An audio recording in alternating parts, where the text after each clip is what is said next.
اعوذ باللہ من الشیطان اللعین الرجیم بسم اللہ الرحمن الرحیم الحمد للہ وکفی وسلام علی عبادہ الذین اصطفی. درود بھیجیے محمد والے.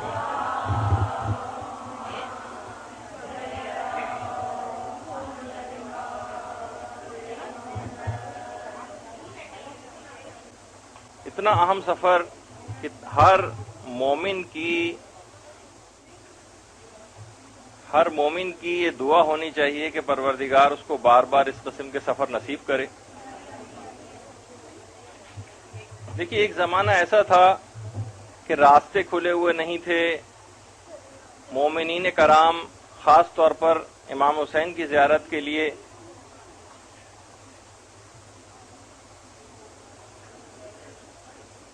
بڑی مشکلوں سے پہنچا کرتے تھے. کبھی ہاتھ پاؤں کٹانا پڑتے تھے. 2 افراد جانا چاہتے تھے تو ایک آدمی کو قتل ہونا پڑتا تھا.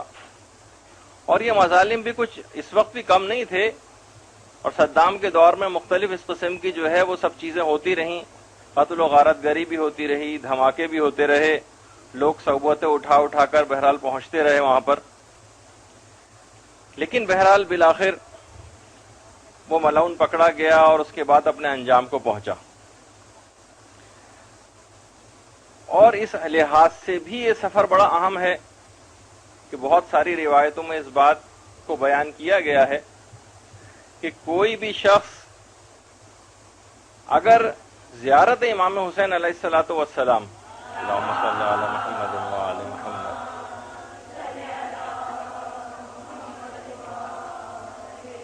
استطاعت کے باوجود بھی نہ کرے تو وہ اس دنیا سے اگر اس کے بغیر رخصت ہو گیا تو وہ ناقص ایمان کے ساتھ رخصت ہوگا. اور یہ بھی روایات میں بات آئی ہے کہ کوئی بھی عمل چاہے وہ کیوں نہ کر لے، وہ مقام وہ کبھی جنت میں حاصل کر ہی نہیں سکتا جو کہ ایک زائر امام حسین علیہ الصلوۃ والسلام کا ایک مقام ہوگا. کوئی بھی دنیا میں عمل کر ڈالے بڑے سے بڑا. اور یہ بھی ہے کہ وہ خدا اور بلکہ رسول و ائمہ کا آپ تصور ہوگا اگر وہ جا سکتا تھا لیکن پھر بھی اپنے مختلف امور کی وجہ سے نہیں جا سکا. جا سکتا تھا لیکن پھر بھی کاہلی اور سستی کرتا رہا اور وہ نہ گیا. اور عید کے موقع پر خاص طور پر ویسے تو عرفے کا سب سے زیادہ ثواب ہے، لیکن خود عید الفطر کے موقع پر زیارت قبر امام حسین کے لیے جانا، اس کا ثواب اس انداز سے بتایا گیا ہے روایت میں کہ جیسے وہ خدا کی زیارت کر کے آیا ہو. جو خدا بند عالم کی زیارت کا ثواب وہ امام حسین کی زیارت کا ثواب ہے روز عید. اور ویسے تو جتنے بھی ہمارے مراجع ہیں ان سب کا فتویٰ یہ ہے کہ بہرحال مستحب ہے زیارات کے لیے سفر یا امام حسین کی قبر کی زیارت کے لیے سفر کرنا. لیکن کچھ ہمارے مجتہدین ایسے گزرے ہیں، مثلا خود علامہ مجلسی کے والد تقی مجلسی یعنی مجلسی اول اور مجلسی ثانی دونوں، ان کا فتویٰ یہ تھا کہ اگر استطاعت ہو تو پوری زندگی میں کم سے کم ایک دفعہ زیارت امام حسین کرنا واجب. بہرحال میں بھی یہی سوچ رہا تھا، اور جیسے کہ سارے زائرین سوچتے ہیں اور سوچنا چاہیے. اور بہرحال ایک چیز یہ بھی ہے کہ ہدف زیارت کا تعین ہونا چاہیے. ہمارے نزدیک جو زیادہ تر افراد جاتے ہیں ان کا سب سے اہم ترین ہدف بس زری کو چھو لینا ہے. شاید ہی ایسا کوئی ہو کہ جو صاحب زری تک پہنچنے کی نیت کر کے جاتا ہو. بہت ثواب ہے، بہت فائدے ہیں زری کو چومنے کے بھی، اس کے بوسے لینے کے، آنکھوں سے لگانے کے. لیکن بہرحال یہ کہ یہ ہدف ذرا چھوٹا ہے. بڑا ہدف رکھنا چاہیے اور صاحب زری تک پہنچنے کی کوشش کرنی چاہیے. بہت سے افراد کی چھٹیاں گزارنے کی نیت سے لوگ آج کل زیارت کے سفر پہ جانے لگے ہیں. بہت سے ہنی مون ٹور پہ جاتے ہیں زیارت کے لیے. اور نظر بھی آ رہا ہوتا ہے کہ عورتیں خاص طور پر جو بے پردہ تھیں شروع سے قافلوں میں، وہ آخر تک مثلا بے پردہ نظر آ رہی ہیں. جو مرد پہلے بھی داڑھی مونڈے تھے، اتنے سارے ائمہ کے قبور کی زیارت کرنے کے بعد بھی داڑھی کو ویسے ہی مونڈ رہے ہیں اور ویسے ہی واپس جا رہے ہیں. خواتین کے لحاظ سے تو یوں کام کرنے کی بہت زیادہ ضرورت ہے، اور آپ کو اس وجہ سے بھی یہ چیز بتائی جا رہی کہ خواتین جس اعتبار سے مسائل سے لا علم ہیں، پورے کاروان ساتھ ہوتا تھا، پوری اے ٹو زی تمام خواتین ساتھ ہوتی تھیں، اور اتنے طویل سفر کے اندر بھی ساری کی ساری تمام مساجد کے اندر جاتی تھیں، جو کہ بہت ہی مشکل ہے کہ کوئی عورت بھی اس حالت میں نہ ہو کہ جو مسجد میں جس کو مثلا عام حالات میں جانے کی جو ہے وہ اجازت ملے، کوئی نہ کوئی تو اس عالم میں ضرور مثلا ہوگی کہ جو نجاست کا عالم ہو، لیکن پھر بھی اس کے باوجود اس کا مطلب ہے کہ وہ اس طرف متوجہ ہی نہیں تھی۔ تو بہرحال یہ بھی بہت اہم ترین چیز ہے کہ دیکھیے اس کی کلاسز بھی باقاعدہ لینے کی بڑی ضرورت ہے، جیسے کہ معاشرے کے اندر ہمیں نظر آتا ہے۔ ایران میں خاص طور پر اس کا اتنا زیادہ اہتمام کیا جاتا ہے کہ مثلا اگر کوئی حج پہ کوئی کاروان لے کر جاتا ہے تو کم سے کم اسے اعزام ہو کر جانے کے لیے 11 کتابوں کے امتحانات دینا پڑتے ہیں۔ تب آپ گروپ لیڈر کے طور پر کچھ الگ امتحانات ہوتے ہیں، اور جو مثلا کاروان کو جو لیڈ کر رہا ہے، چاہے وہ زیارت کا سفر ہو، اس کے لیے کچھ الگ طرح کے ہیں، اور جو خاص طور پر حج و عمرہ وغیرہ کے لیے جا رہا ہو کم سے کم 11 کتابوں کے امتحانات پاس کر لیتا ہے تو اس بات کا اہل ہوتا ہے کہ وہ لے کر جا سکتا ہے، کیونکہ اس کو گائیڈ کرنا ہے لوگوں کو۔ اور بہرحال اس میں کوئی شبہ ہی نہیں، یا جو آپ کے سامنے تصویر ہے کہ لوگ پیدل جایا کرتے تھے زیارت امام حسین کے سفر کے لیے، کبھی پہنچ پاتے تھے کبھی نہیں پہنچتے تھے۔ بہرحال محبت اہل بیت کی ظاہر ہے کہ ہمارے اپنے معاشرے کے اندر بھی کمی نہیں ہے، اور جیسا کہ سفر میں آگے چل کر میں اس گفتگو میں ذکر بھی کروں گا کہ آیت اللہ حافظ بشیر نجفی سے بھی ہماری کافی تفصیلی ملاقات ہوئی، سوال و جواب بھی ہوئے، آپ کی خدمت میں پیش کریں گے۔ لیکن ان کا ایک جملہ خاص طور پر یہ تھا کہ جو محبت اہل بیت میں نے اپنی قوم کے اندر پائی، پاکستانیوں کے اندر، تیز رفتاری کے ساتھ ذرا کیونکہ آج وقت میرے پاس کم ہے، یہی مسئلہ حافظ بشیر کی ہم جب محفل میں گئے وہاں پہ بھی قلت جگہ کا مسئلہ آیا تھا، تو انہوں نے ایک حدیث سے استنباط کرتے ہوئے فرمایا کہ بہت سی احادیث مبارکہ میں یہ چیز آئی ہے کہ اگر جو شخص بھی دوسروں کو جگہ دے گا تو قیامت کے میدان میں اس کو جگہ ملے گی، اور بہت سی احادیث کے اندر تو یہ بات کہی گئی کہ وہ شخص انسان کہلائے جانے کے قابل ہی نہیں ہے کہ جو تنگ جگہ پر کھل کر بیٹھے۔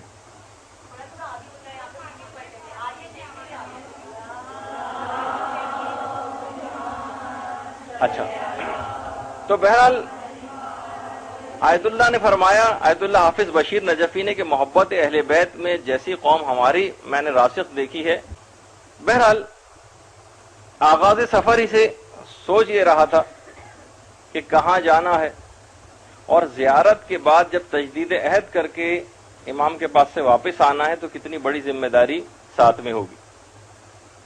پہلے تو آپ نے دیکھا کس طرح سے لوگ پیدل چلتے ہوئے جاتے تھے، اب بہرحال یہ صورتحال ہو گئی کہ جہازوں میں بیٹھ کر جاتے ہیں، اور جو کہ سالوں میں سفر طے ہوتا تھا اب وہ فقط چند گھنٹوں کے اندر طے ہو جاتا ہے، اور پرتعیش سفر ہوتا ہے، اور کتنی آسانی کے ساتھ ہم جو ہے اپنی منزل مقصود پر پہنچ جاتے۔ بہرحال یہاں سے بغداد پہنچے، زبردست قسم کے سیکیورٹی چیک سے گزرتے ہوئے بسوں کے ذریعے جو ہے وہ کربلا کی طرف روانہ ہوئے۔ کربلا پہنچ کر بہرحال ایک چیز کے فضا انتہائی سوگوار، ایک جس طریقے سے ایک تصور بھی دماغ میں آتا ہے، ویسے ہر آئمہ کی جتنی مختلف علاقوں کے اندر آئمہ کے روضے ہیں، ہر جگہ کی اپنی ایک الگ کیفیت ہے۔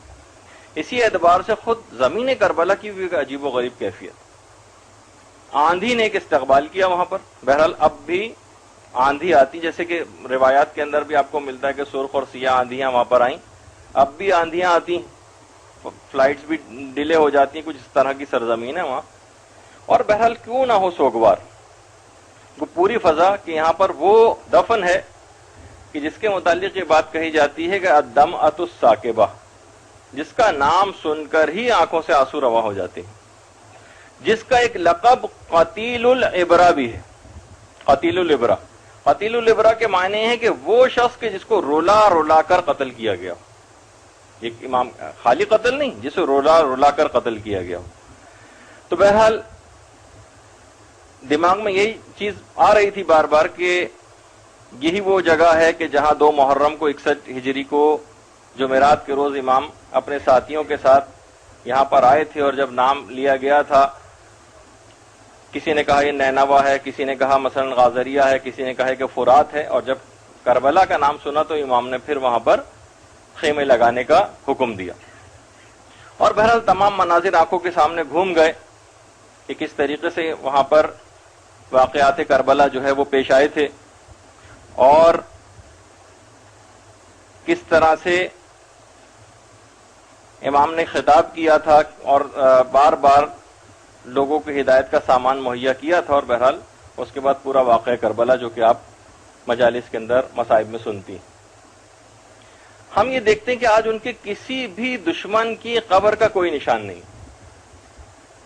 اور اگر یہ افراد اگر جنگل میں دفن ہو جائیں تو وہ جگہ کربلا معلی بن جاتی، اور یہ ان میں سے کوئی فرد اگر ریگستان میں دفن ہو جائے تو وہ جگہ نجف اشرف کہلاتی.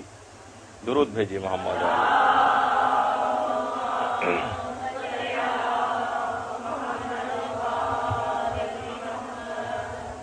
ایک بات علماء خاص طور پہ یہ چیز فرماتے ہیں کہ دیکھیے، باپ اگر بڑا نام ہو اس کا تو بیٹے کو اپنا مقام بنانے کے لیے بڑی محنت کرنے کی ضرورت پیش آتی.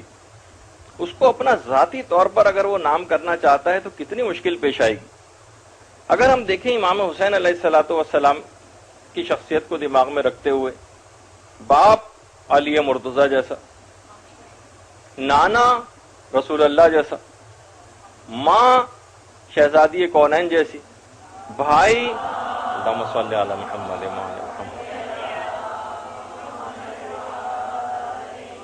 بھائی امام حسن جیسا، کتنی مشکل ہے ان کو نام بنانے کے لیے. یعنی کوئی کارنامہ کیسا اتنا بڑا انجام دے دیں کہ الگ سے ایک شخصیت ممتاز ہو جائے اتنے بڑے بڑے سورجوں کے سامنے. تو بہرحال اس کے باوجود بھی اب بھی امام حسین کی وہ حرارت اور وہ گرمی جسے پیغمبر اسلام بھی کہہ گئے تھے، یہ ہمیشہ دلوں کو گرماتی رہے گی، اور یہ گرمائی ہمارے جسموں سے نکلتی رہے گی، ماتموں کی صورت میں ظاہر ہوتی رہے گی. اور یہی وجہ ہے کہ بہت سے ایسے مقامات تھے وہاں پر کہ جہاں امام اتنی خستہ حالت ہو چکی تھی کہ باقاعدہ تقریباً 1 کلومیٹر کا فاصلہ امام نے 10 محرم کو گھٹنوں کے بل چلتے ہوئے طے کیا تھا. آج بھی اس کی پیروی میں لوگ گھٹنوں کے بل وہاں پر چلتے ہیں، آج بھی اسی طریقے سے خاک کے اندر آلودہ ہوتے ہیں، اپنے آپ کو اس فضا کو دماغ میں لاتے ہوئے، اس تاریخ کو دماغ میں لاتے ہوئے جو مصائب پیش آئے. تو بہرحال ہمارا سلام ہو امام حسین علیہ الصلوۃ والسلام.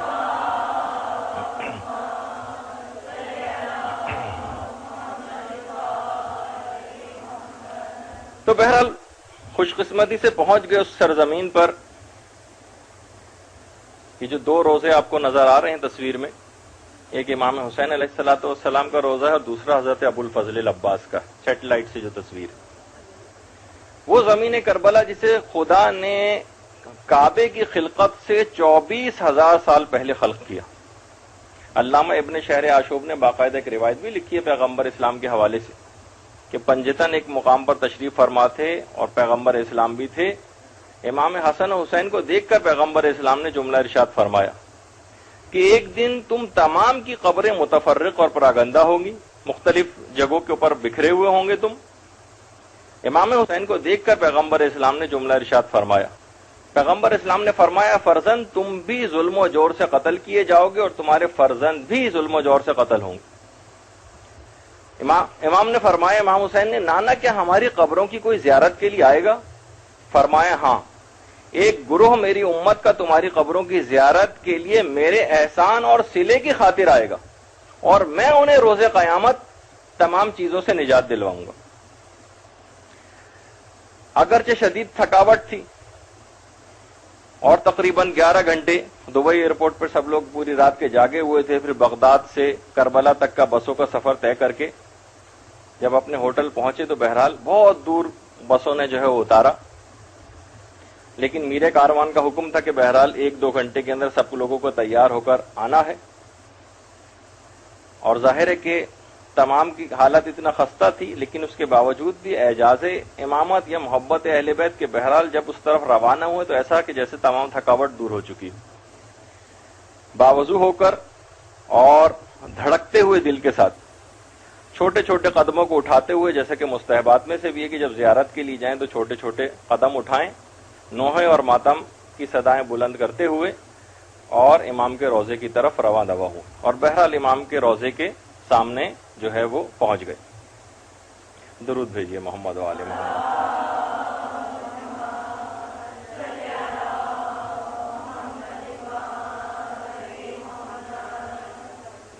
روضے کے دروازے پر پہنچ کر اذن دخول پڑھا جاتا ہے. اور ایک فقہی مسئلہ بھی ہے، اور وہاں پہ مراجع سے بھی لوگوں نے پوچھا کہ کیا ہم جتنی دفعہ امام کے روضے میں آئیں گے کیا اتنی ہی دفعہ اذن دخول پڑھنا پڑے گا؟ تو انہوں نے کہا کہ بہرحال اگر ایک دفعہ، پہلی دفعہ تو خاص طور پر اذن دخول پڑھیں، اور کوشش کریں کہ ایک بڑا جو اذن دخول جو وہاں پر لکھا ہوا بھی ہوتا ہے وہ پڑھیں. ورنہ اگر کوئی شخص ویسے ہی کئی دفعہ آنا جانا اس کا ہو تو وہ ایک دفعہ بس کافی ہے. اور اگر کئی دفعہ آنا جانے کی اس کی نیت ہو تو پھر وہ بہت مختصر سا اذن دخول، ادخلوا یا ابا عبداللہ، بس اتنا سا بھی پڑھ لے، کیا امام حسین میں حاضر ہو جاؤں، کیا میں داخل ہو جاؤں آپ کے روضے میں، تو فقط اتنا بھی جو ہے وہ کافی. ورنہ کتابوں کے اندر جو مفصل اذن دخول ہے وہ بھی لکھا ہوا ہے. بہرحال دروازے کے اوپر پہنچے، بڑا روح پرور ماحول تھا، پیدل چلتے ہوئے سب لوگ جو ہے وہاں پر پہنچے تھے، اور خوش قسمتی پہ سب کو رشک آ رہا تھا. اگر وہ تمام روایات بھی نگاہ میں ہوں کہ بہرحال ناقص ایمان کو اپنے مکمل کرنے والی چیز، تو بہرحال یقین نہیں آ رہا تھا کہ ہم اس جگہ کے اوپر پہنچ گئے. اور یہاں تک کہ قبر امام مظلوم کے اوپر نگاہ پڑ گئی. اللہم صل علی محمد.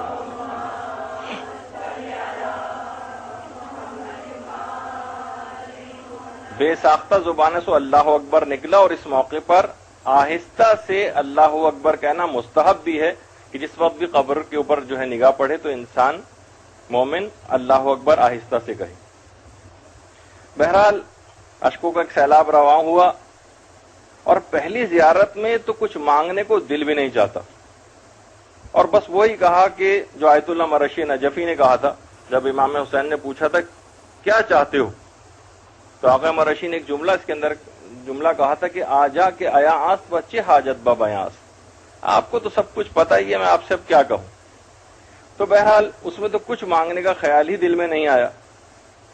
اتنا ضرور ہے کہ بہرحال ذرا آپ کو یہ بھی بتا دیا جائے کہ بہرحال انسان زری کی طرف جاتا ہے، اس سے چمٹتا ہے، اور بہتر بھی یہی ہے کہ زری پر جو ہے وہ اپنی آنکھوں کو انسان لگائے، زری پر اپنی آنکھوں کو لگائے، اپنے سینے کو لگائے، اپنے رخساروں کو لگائے، کیونکہ ائمہ نے ان رخساروں کو سلام کہا ہے کہ جو امام کی زری کو مس کرتے ہیں، امام کی قبر کو مس کرتے ہیں. براہ راست قبر کو تو مس نہیں کر سکتے، اب زری سامنے، تو باقاعدہ ان کو سلام کہا ہے ان رخساروں کو جو قبر امام سے مس ہوتے.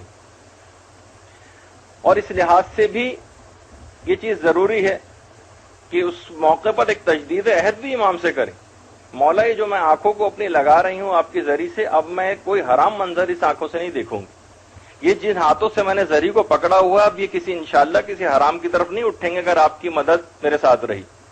یہ میں سینے کو جو اپنے لگا رہی ہوں، اب میرا دل تمام قسم کے حسد، کینوں اور ہر قسم کی قلبی برائیوں سے میرا دل اب پاک ہو جائے گا. آپ کی مدد سے میں جو ہے پروردگار کو، آپ کو وسیلہ بنا کر پروردگار سے اس بات کی دعا مانگتی. اور اپنی انشاءاللہ آپ تجدید کر کے آئیں، ان پیروں پہ چل کر جن پہ آپ گئی تھیں زیارت کے لیے، اب ان سے یہ کسی گناہ کی جانب اب نہیں اٹھیں گے. اس کا عہد کر کے وہاں سے انسان کو واپس آنا چاہیے.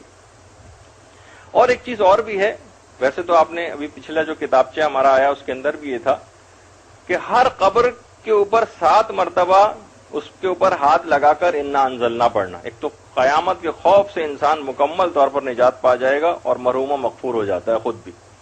اور خود قبر امام مظلوم کی جالی پر ہاتھ رکھ کر 7 دفعہ انا انزلنا پڑھنا. تو بہرحال اس زیارت میں بھی اور جہاں کہیں بھی اس کا موقع ملا، صرف اس طور پر ایک چیز بتانا مقصود ہے آپ سے، ظاہر ہے کہ جو آپ سے قلبی تعلق ہے اس کے اعتبار سے اس کا اظہار بھی بعض اوقات مقصود ہو جاتا ہے کہ آپ کی نیابت میں ساری زیارتیں جو ہے انجام دیں، اور اس کے علاوہ جہاں جہاں جو اعمال اور نماز اور عبادت کی وہ سب آپ کی نیابت میں بھی کی. تو آپ لوگ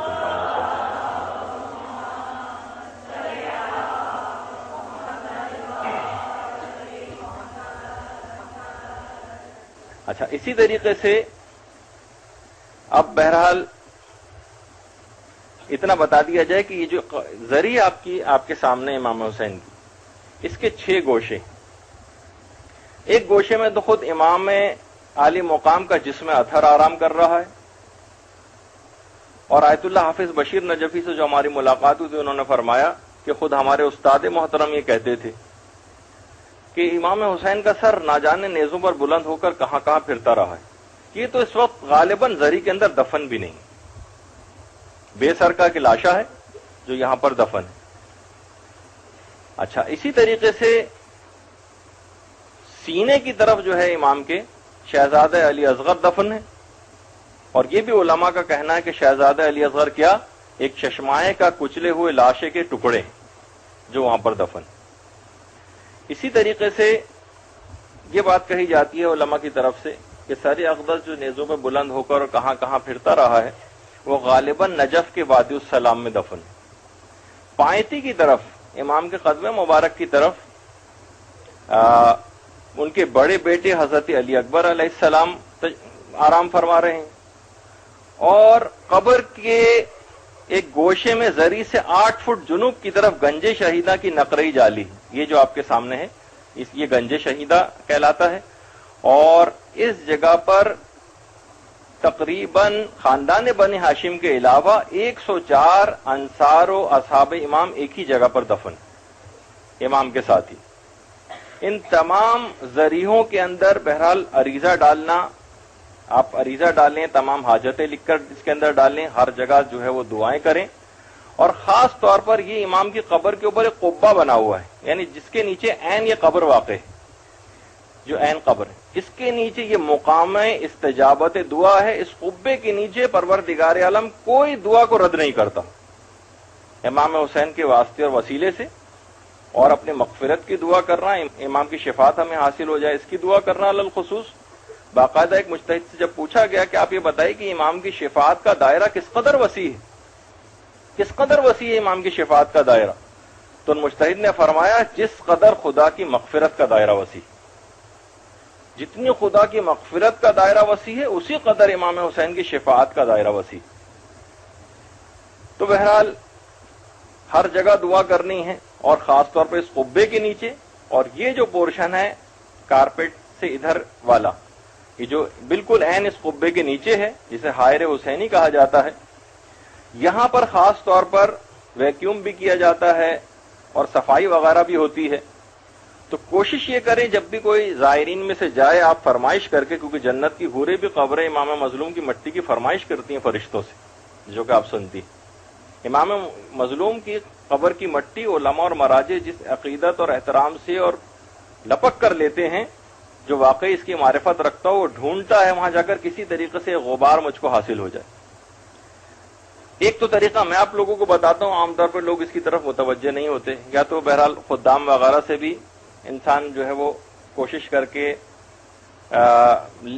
لے جو کہ وہاں کے صفائی وغیرہ پر معمور ہیں. لیکن ایک طریقہ اور بھی، وہ طریقہ یہ ہے کہ وہاں پر باقاعدہ ایک ڈپارٹمنٹ ہے نذور اور جو ہدیے وغیرہ لینے کا.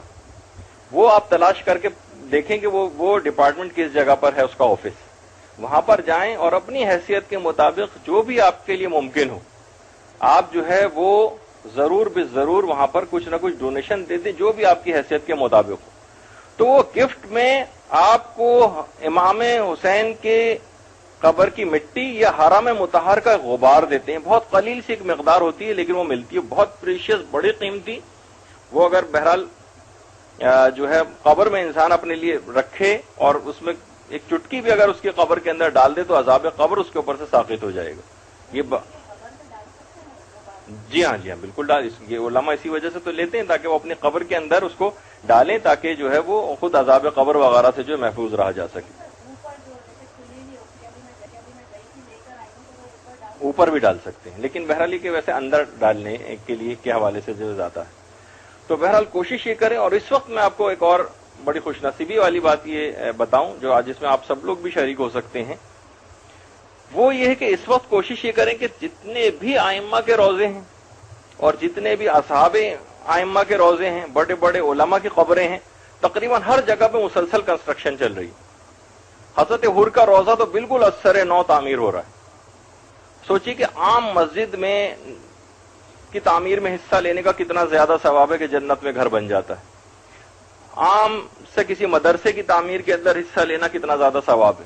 یہ جائے گا کہ امام حسین علیہ السلام کے روضے کی تعمیر اور دیگر ائمہ کے روضوں کی تعمیر کے اندر آپ حصے دار ہو جائیں, ایسا تو ثواب جاریہ اتنا زبردست کسی کو حاصل ہو جائے.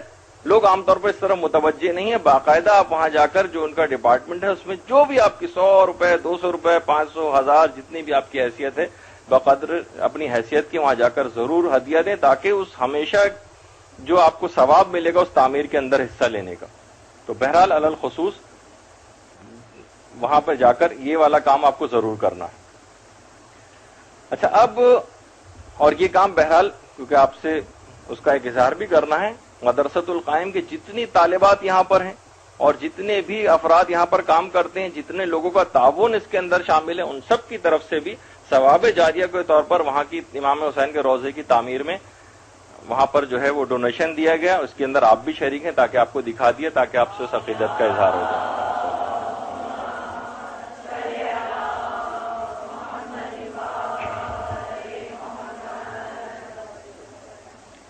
اچھا, اب وہاں پر ایک مسئلہ اور پیش آتا ہے, کیونکہ ہم ظاہر ہے چیز بیان کر رہے ہیں تو ساتھ ساتھ بہت سے احکام بھی بیان کرتے جائیں. امام کی زری جہاں سے شروع ہوتی ہے اس سے پہلے ایک دروازہ ہے جہاں پر اکثر لوگ سجدہ کرتے ہیں, اور ظاہر ہے وہ چومتے ہیں چوکھٹ کو, اور یقیناً یہ قلبی ان کا وہ ہوتا ہے کہ ہم چوکھٹ کو چومیں, اور اگر بالفرض سجدہ بھی کرتے ہیں وہاں پر تو بھی بہرحال نیت اگر یہ ہے کہ شکر ہے اس پروردگار کا جس نے ہم اس مقام تک پہنچایا, اس میں تو کوئی حرج نہیں. لیکن زری کی طرف رخ کر کے ویسے امام کو سجدہ کرنا ظاہر ہے کہ یہ عمل جائز نہیں ہے اور حرام ہے, لیکن یہ ہر شخص کا قلبی تعلق ہے. لیکن بہرحال دشمنان اہل بیت اس چیز کو بہت زیادہ پروجیکٹ کرتے ہیں اور باقاعدہ تصاویر کے ذریعے ثابت کرتے ہیں کہ دیکھیے قبلہ اس کے بالکل برخلاف سمت کے اندر ہے اور یہ جو ہے اسی کی طرف رخ کر کے سجدہ کرتے ہیں. تو کوئی بھی بہرحال اس قسم کا کام کرنے سے ایسا اجتناب کرنا چاہیے, لیکن بہرحال یہ ہر شخص کے اپنے قلبی رجحان کی طرف ہے, وہ کس نیت سے کر رہا ہے. اگر وہ پروردگاری کو سجدہ کر رہا ہے اور سجدہ کسی بھی سمت میں ہو سکتا ہے تو پھر تو کوئی حرج نہیں. لیکن بہرحال اس کے اندر جو عام طور پر لوگوں کا ایک خیال ہوتا ہے اس کے لحاظ سے آپ کی خدمت میں ایک چیز جو ہے وہ بیان کی. امام کے حرم ہی کے اندر الگ سے, کیونکہ ان تمام شہداء کربلا کو امام زین العابدین علیہ الصلوۃ والسلام نے دفن کیا تھا.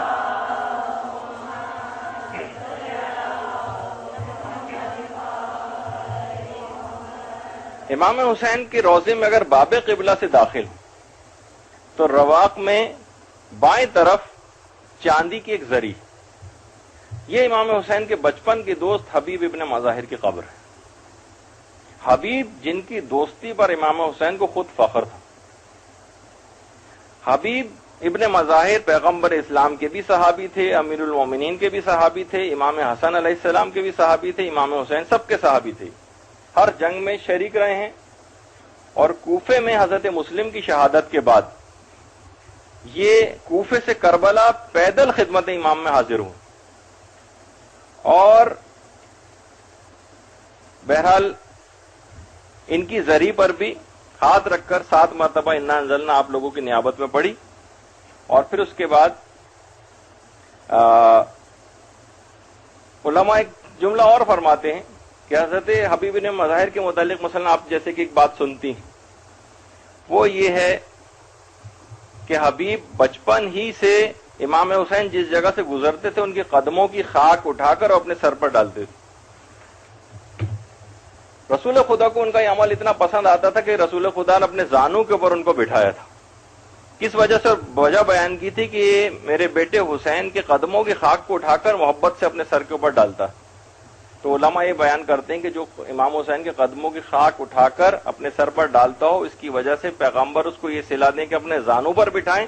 اب جو امام حسین کی سیرت کی پیروی کرتا ہو, اب خود سوچیے کہ رسول خدا اس کے ساتھ کیا سلوک کریں گے.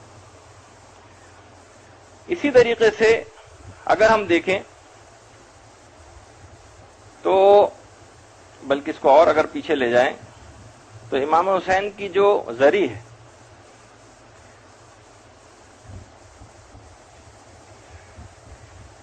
اس میں ایک طرف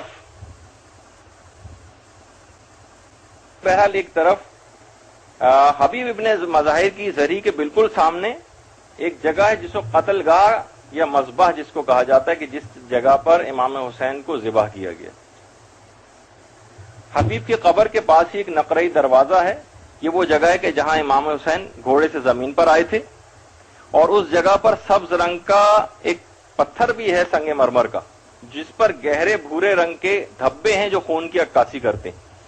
اب بھی ہر سال کہا جاتا ہے کہ 10 محرم کو عصر کے وقت وہاں سے تازہ خون جوش مارتا ہے اور یہی وجہ ہے کہ اس جو دروازہ ہے اس کو 10 محرم کے دن بند کر دیا جاتا ہے اور دیگر دنوں میں بھی جب ہم بھی وہاں پر گئے تو وہ دروازہ جو ہے وہ بند تھا کیونکہ اس میں لوگوں کے کچل کر جو ہے وہ مرنے کا اندیشہ ہوتا ہے تو لہٰذا رش کی وجہ سے اس کو بند کر دیا جاتا ہے. اچھا اسی طریقے سے وہاں پر ایک قبر حرم امام حسین کے اندر ایک قبر اور بھی اور وہ ہے حضرت ابراہیم مجاب کی قبر. قبر امام کے بالائے سر حضرت ابراہیم بن موسیٰ کاظم امام موسیٰ کاظم کی اولاد میں سے تھے. یہ ان کی قبر مبارک وہاں پر ہے. ہارون کے زمانے میں ابراہیم وہاں پر مجاوری کیا کرتے تھے اور تقیے میں رہتے تھے تقیے میں. لیکن بہرحال ان ظالموں کو پتہ چل گیا کہ یہ خاندان اہل بیت کا کوئی نوجوان ہے اور بہرحال ان کے قتل کے آرڈرز آ گئے. جب ان کو پکڑ کے لے جا رہے تھے ابراہیم کو قتل کے لیے جو یہاں پر مجاور ہو گئے تھے تو انہوں نے مہلت مانگی کہ مجھے آخری سلام کرنے کی اجازت دی جائے اور کہا کہ اے دادا ابراہیم کا سلام قبول ہو. تو قبر امام مظلوم سے باقاعدہ جواب آیا کہ اے بیٹے تجھ پر بھی میرا سلام. اور سب لوگوں نے وہاں پر یہ سنا. جب بھی ان کا نام پڑ گیا مجاب یعنی جو جواب پانے والا جس کو جواب دیا گیا.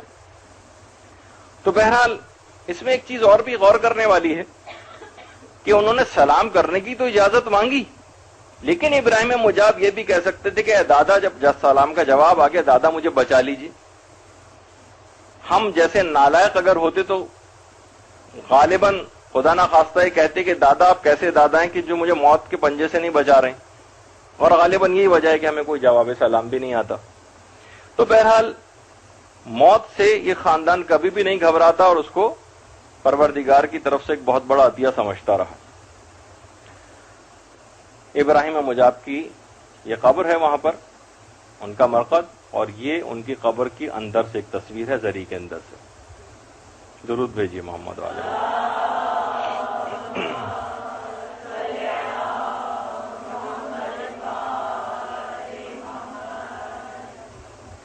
تھوڑے سے ہی فاصلے پر امام حسین کے روضے سے نکلیں تو حضرت عباس علمدار علیہ الصلوۃ والسلام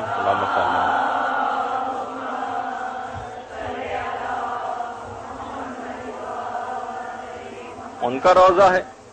ایک عالم ہمیشہ پہلے حضرت عباس کے روضے پر جاتے تھے پھر امام حسین کے روضے پر آتے تھے. کسی نے جب ان سے پوچھا کہ آپ مولا حسین کے روضے پر پہلے کیوں نہیں جاتے تو انہوں نے بڑا اچھا جواب دیا. کہا کہ حضرت عباس باب الحوائج ہیں حاجتوں کا دروازہ اور امام حسین کی زیارت خود ایک حاجت ہے تو لہذا پہلے باب الحوائج کی زیارت کے لیے جانا ضروری. اور عباس علمدار ان کے دونوں بیٹے کربلا میں شہید ہوئے ہیں اور ام البنین کے تو 4 فرزند ہی میدان کربلا میں امام حسین پر شہید ہو گئے. حضرت عباس کی شخصیت امام حسین کے سامنے ہونے کی وجہ سے ظاہر ہے جب سورج پوری آب و تاب کے ساتھ چمک رہا ہو تو ستارے اس کے سامنے مان پڑ جاتے ہیں.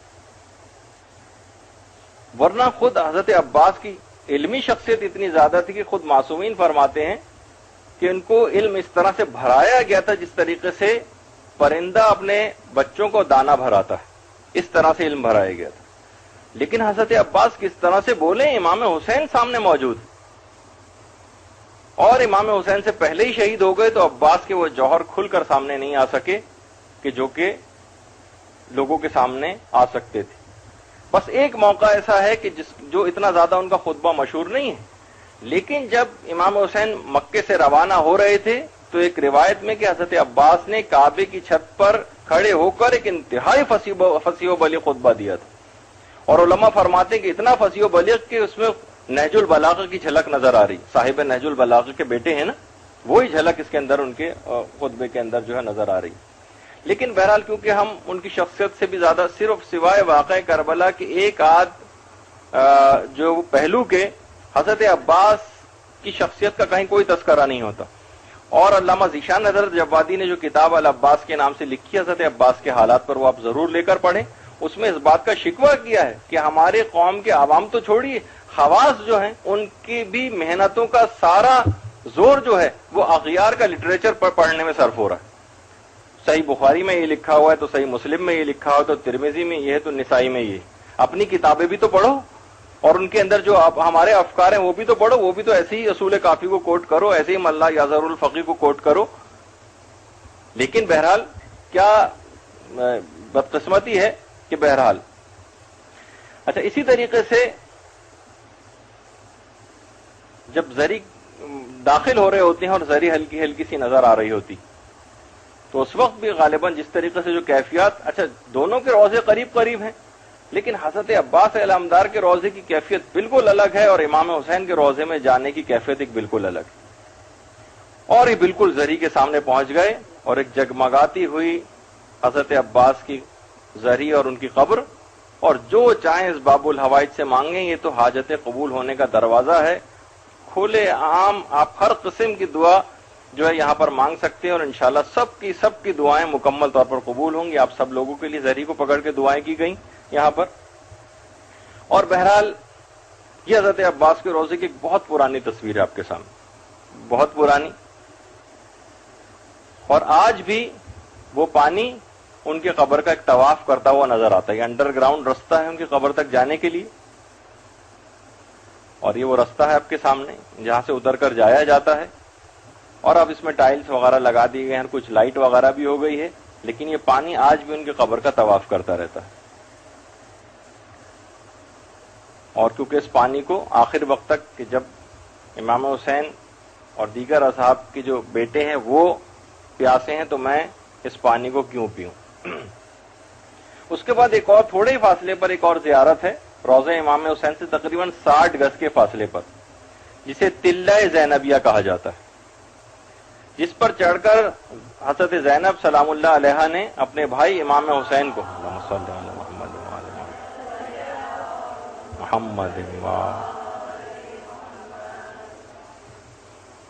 امام حسین کو دیکھا تھا کہ شمر ان کے سینے کے اوپر سوار ہوا ہے، اور پشت سے امام کے سر کو جسم اطہر سے جدا کر رہا ہے۔ آیت اللہ زنجانی فرماتے ہیں کہ ہمارے امام زمانہ علیہ الصلوۃ والسلام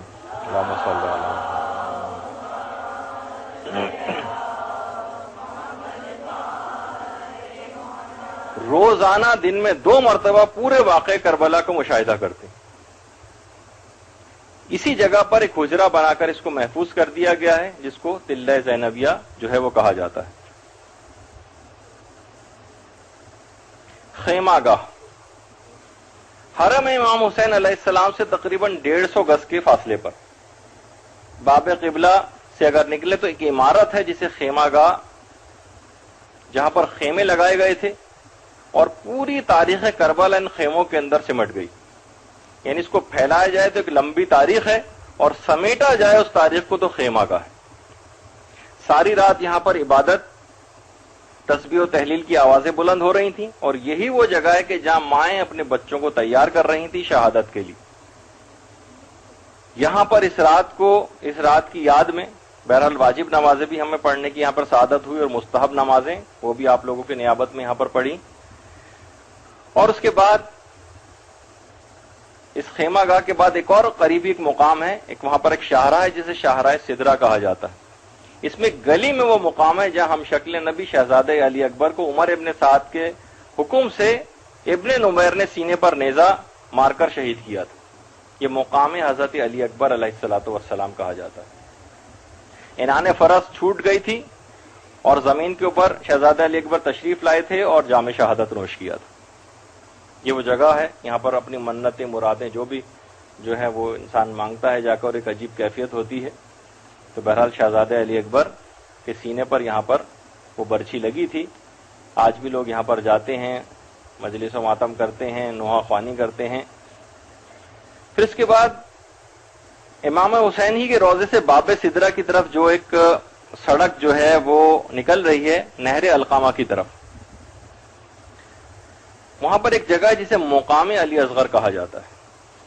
مقام علی اصغر یہی وہ جگہ ہے کہ جہاں امام نے علی اصغر کو اپنے ہاتھوں پر لیا تھا اور لشکر اشقیاء کو غیرت دلانے کے لیے حضرت علی اصغر علیہ السلام کو لے کر گئے تھے،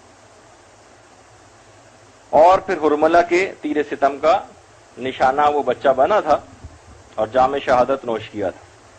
جیسا کہ آپ لوگوں کے سب کے علم میں ہوگا کہ بہرحال دیکھیے باب الحوائج جو ہے نا وہ 3 شخصیات ہیں اصل میں۔ ایک تو حضرت عباس علمدار علیہ الصلوۃ والسلام، دوسرے حضرت امام موسیٰ کاظم علیہ الصلوۃ والسلام، اور تیسری شخصیت ہے شہزادے علی اصغر علیہ الصلوۃ والسلام۔ یہ باب الحوائج ہے۔ اللہم صلی علی محمد۔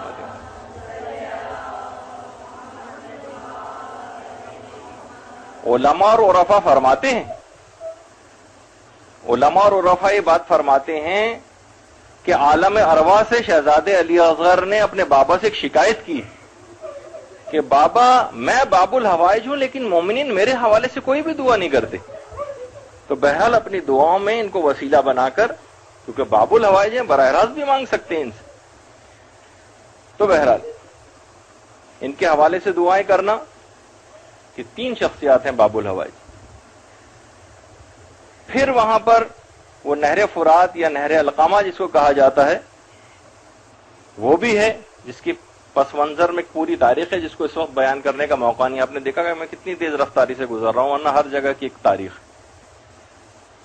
جس میں باقاعدہ جنت کی نہروں کا پانی اس کے اندر ملایا جاتا ہے روزانہ کی بنیاد پر۔ فرشتے اور ملائکہ آتے ہیں اور جنت کی نہروں کا پانی اس نہر فرات کے اندر ملاتے ہیں، اور یہی وجہ ہے کہ جو ہمارے ہاں پیدائش کے مستحبات ہیں اس میں بچے کا جو گلا اٹھانے کا مسئلہ ہے وہ فرات کے آب فرات سے اس کا گلا اٹھاؤ، تاکہ شروع ہی سے ائمہ کے ساتھ وفاداری کا ایک جذبہ اس کے اندر پیدا ہو، اور بہرحال شہادت کے لیے بھی ویسے ہی تیار رہے۔ بہت سے افراد یہاں پر اپنی کم علمی اور جہالت کی وجہ سے نہیں جاتے، وہ کہتے ہیں جب مولا کو یہاں سے پانی نہیں ملا تو ایسی جگہ پر ہم جائیں گے بھی نہیں۔ تو بہرحال یہ نہر فرات ہے وہاں پر، اور جس کی پوری تاریخ ہے، اور لیکن بہت سارے لوگ ان کو بہرحال یہ بات بیان کرنے کی ضرورت ہے۔ نہر فرات کے بالکل قریب ہی ایک مقام ہے جسے مقام امام زمانہ علیہ الصلوۃ والسلام کہا جاتا ہے۔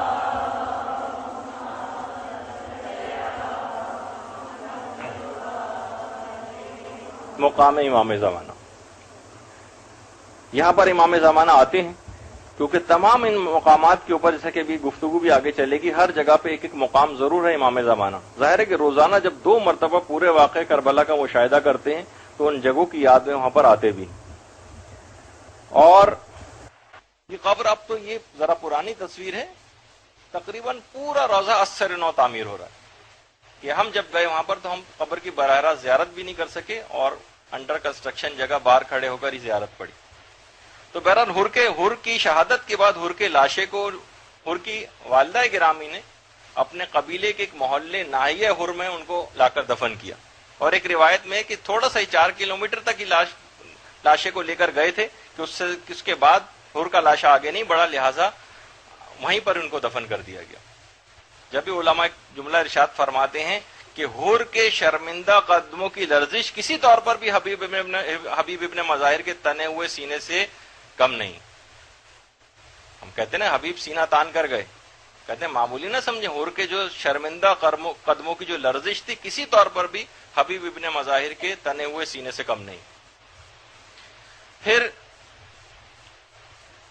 کربلا سے بغداد جاتے ہوئے شاہراہ پر دائیں جانب تقریباً 10 کلومیٹر کا فاصلہ گزرنے پر حضرت اون علیہ السلام کا روضہ بھی ہے، یعنی حضرت اون ابن عبداللہ ابن جعفر طیار، حضرت زینب کے بیٹے۔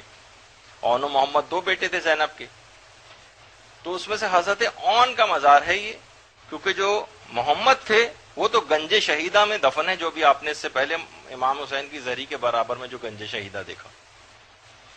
یہ یہاں پر بھی لوگ اپنے منتیں مرادیں اور اپنے بچوں کے حوالے سے جا کر خصوصی طور پر دعائیں کرتے ہیں. طفلان مسلم، حضرت مسلم ابن عقیل کے چاروں بیٹے امام حسین پر قربان ہو گئے. چاروں بیٹے، ابراہیم، عبداللہ، محمد اول اور محمد ثانی. دو بیٹے تو حارث کے ہاتھوں شہید ہوئے ہیں اور دو بیٹے واقع کربلا میں شہید ہوئے. اور خاص طور پر جو دو بیٹے حارث کے واقعے میں شہید ہوئے وہ تو مصائب آپ سنتی رہتی ہیں، لیکن جو پہلو تھا اس کے اندر دیکھیں لوگوں کو بیان کرنے کا، جسے مصائب میں بھی بیان کرنا چاہیے. چھوٹے تھے، نابالغ تھے، جب حارث قتل کرنے کے لیے لے کر گیا ہے تو کس بات کی اجازت مانگی؟ 2 رکعت نماز پڑھنے کی اجازت دے دو. ان افراد کو خاص طور پر آپ بتا سکتی ہیں یہ چیز کہ جو یہ کہتے ہیں کہ مثلا عزاداری جو ہے وہ اہم ہے اور نماز اہم نہیں. وہ 2 نابالغ بچوں کے حوالے سے، اپنے بچوں کے حوالے سے آپ سوچیں کہ جن کو قتل کرنے کے لیے لے جایا جا رہا اور خوف و ہراس کا عالم ہو، یہ خاندان اہل بیت کے بچے 2 رکعت نماز پڑھنے کی اجازت مانگ رہے. اور یہ تو چاروں بیٹے مسلم کے اس طرح سے شہید ہوئے ہیں، 2 حارث کے ہاتھوں، 2 واقع کربلا میں. اور مسلم کی ایک بیٹی بھی تھی کہ جو اشقیہ جس وقت خیموں کو آگ لگا رہے تھے اس وقت وہ ان کے قدموں تلے کچل کر شہید ہوئی. اس طرح سے اس واقع کربلا کے اندر حضرت مسلم ابن عقیل کی پوری نسل ختم ہو گئی، پوری نسل ختم. لیکن کیا ہے، باقاعدہ جس سے منسوب ایک واقع خود یہاں کراچی میں، یہاں پر ایک صاحب تھے کہ جن کی جو اولاد ہوتی تھی مر جاتی تھی، پیدا ہوتے ہی جو اولاد ہوئی انتقال کر جاتی تھی. ان کو نجفی ایک عالم نے جو نجف کے میں رہتے تھے، انہوں نے آقا حضرت ابو الحسن اصفہانی، آیت اللہ ابو الحسن اصفہانی کے حوالے سے ایک طریقہ بتایا. کہتے تھے میرے ہاں بھی کوئی اولاد ہوتی نہیں تھی اور جو ہوتی تھی وہ پیدا ہو کر مر جاتی تھی. وہاں سے مثلا خط آتا تھا نجف کہ آپ کے ہاں بچے کی ولادت ہوئی ہے، طالب علم آ کے کہتے تھے مٹھائی کھلاؤ. میں کہتا تھا کس بات کی مٹھائی کھلاؤں، ابھی خط آیا کہ ولادت ہوئی ہے، اگلا خط آئے گا کہ بچہ مر گیا. آقا ابو الحسن اصفہانی کو پتہ چلا، ان کو بلایا اور کہا کہ دیکھو جب بھی آثار حمل تمہاری زوجہ میں نمودار ہو جائیں تم اس بچے کا نام مسلم رکھ دینا. مسلم کی پوری نسل واقع کربلا کے اندر ختم ہو گئی ہے، مگر اس نام کا اعجاز یہ کہ جو اس نام کو رکھے گا اس نام کے صدقے میں اس کی نسل ہمیشہ قائم رہے گی. انہوں نے ان کو یہ واقعہ سنایا، انہوں نے جو آثار حمل نمودار ہوئے تو نام مسلم رکھ دیا. ماشاءاللہ سے وہ جو بچہ تھا آج 58 سال کا ہے، مسلم رضا کے نام سے کراچی میں رہتے ہیں. ان صاحب کے ہاں ایک اور ولادت بھی ہوئی بچے کی، اس بچے کا نام انہوں نے قائم رکھا کیونکہ حضرت حجت کے نام پر کہ جو کہ زندہ، پائندہ اور قائم.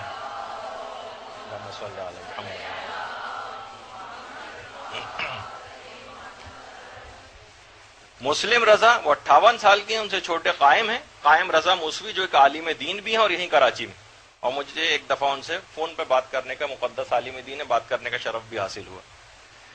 تو آپ نے دیکھا کہ بہرحال یہ لوگوں کو یہ چیزیں بتائیں تاکہ لوگوں کی مشکلات جو ہیں وہ حل ہوں. مسلم کی پوری نسل ختم ہو گئی، لیکن جو یہ نام رکھے گا اس نام کے صدقے میں اس شخص کی نسل ہمیشہ قائم اور دائم رہے گی. اچھا، اسی طریقے سے حضرت زید کا بھی روضہ ہے وہاں پر، جن سے سب زیدی حضرات جن کی نسل سے ہیں، اور لوگوں کو بہرحال بتانے کی بھی ضرورت ہے، مجالس میں بھی چیز پڑھنی چاہیے کہ قرآن سے غیر معمولی شغف رکھتے تھے. شغف حضرت زید امام زین العابدین علیہ الصلوۃ والسلام کے جو بیٹے تھے، اسی وجہ سے جوانی ہی میں حلیف قرآن کے نام سے مشہور ہو گئے تھے. حلیف قرآن. حشام نے 5 مہینے تک قید میں رکھا تھا حضرت زید کو، اس قید کے زمانے میں بھی مسلسل تفسیر قرآن بیان کرتے رہے، یہاں تک کہ حضرت زید کو سولی دے دی گئی اور 4 سال تک ان کا لاشا سولی کے اوپر لٹکا رہا.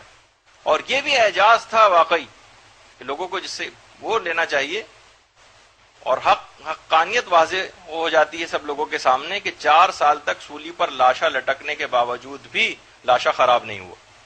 یہاں تک کہ بہرحال جب یہ چیز پھیلنے لگی تو مجبور ہو کر ان کے لاشے کو جلا دیا گیا آگ کے اندر. تو بہرحال حضرت زید کا روضہ بھی ہے وہاں پر. اچھا، اسی طریقے سے ذوالکفل قرآن میں بھی جن کا تذکرہ ہے اصل میں حضرت ایوب علیہ السلام کے بیٹے تھے، اور جلیل القدر پیغمبروں کی جو لسٹ تیار، علماء نے جو جلیل القدر جو پیغمبر ہیں ان کی جو لسٹ ہے اس میں 13ویں نمبر پہ حضرت ذوالکفل کا نام ہے، جنہوں نے اپنے دور میں 100 انبیاء کو پناہ دی تھی، وہ بھی ہیں۔ اسی طریقے سے پھر کربلا ہی میں حرم امام حسین کے قریب ہی وہ مقام ہے کہ جہاں پر حضرت عباس کا دایاں بازو قلم ہوا ہے یہاں، اور اس سے تھوڑے ہی فاصلے پر ایک اور جگہ بھی ہے، یہاں پہ بھی تمام زائرین رکتے ہیں، وہ جگہ جہاں حضرت عباس کا بایاں بازو قلم ہوا ہے۔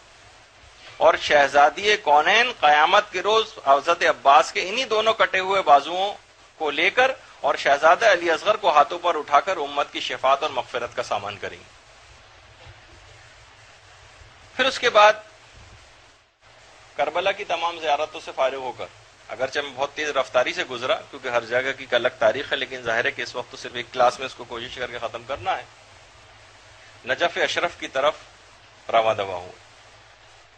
کربلا سے تقریباً 85 کلومیٹر کے فاصلے پر، 1.5 گھنٹے کی مسافت پر، اور کوفہ سے تو تقریباً 8 کلومیٹر دور ہے یہ نجف، اور یہ وہ جگہ ہے نجف اشرف کی یہاں دفن ہونے والا محاسبے سے، سوال منکر و نکیر سے، فشار قبر سے اور عذاب قبر سے تمام سے مامون اور محفوظ ہو جاتا ہے جو بھی یہاں پر دفن ہو جائے۔ یہ تقریباً 150 سال پرانی تصویر ہے نجف اشرف کی، جب اس شہر کے چاروں طرف ایک دیوار بھی ہوا کرتی تھی۔ اب تو خیر یہ تھوڑا سا نسبتاً ڈیولپ ہو گیا ہے شہر، اور پھر جب اس میں داخل ہو رہے ہوتے ہیں تو دور سے ہی امیر المومنین علیہ الصلوۃ والسلام کی زری نظر آ رہی ہے۔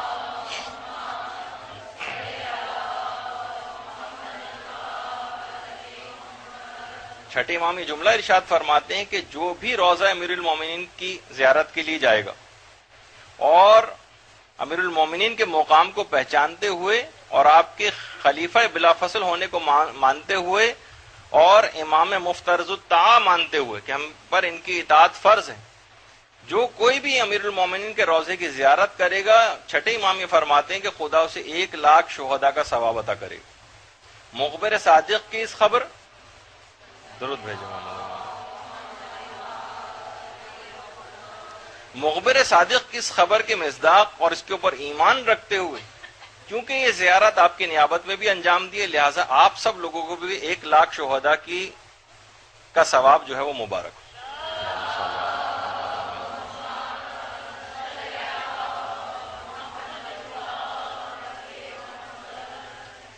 یہاں تک کہ امیر المومنین کے روضے کے بالکل سامنے پہنچ گئے اور ایک بلند و بالا اور ایک عظمت و جلالت کے ساتھ امیر المومنین کا روضہ جو ہے آنکھوں کے سامنے تھا۔ جیسے میں نے کہا اس سے پہلے کہا کہ کربلا میں غم و حزن کی ایک الگ کیفیت ہے، اور یہاں پر جو امیر المومنین کی ہیبت اور جلالت ہے اور ایک عظمت جو ہے، خاص طور پر اگر امیر المومنین کا مقام بھی دل و دماغ میں انسان اگر رکھے تو بڑا اس کو جو ہے ایک عظمت و جلالت جو ہے امیر المومنین کی نگاہوں کے سامنے رہے، پھر زیارت کرنے میں ایک بڑا خاص لطف اور مزہ۔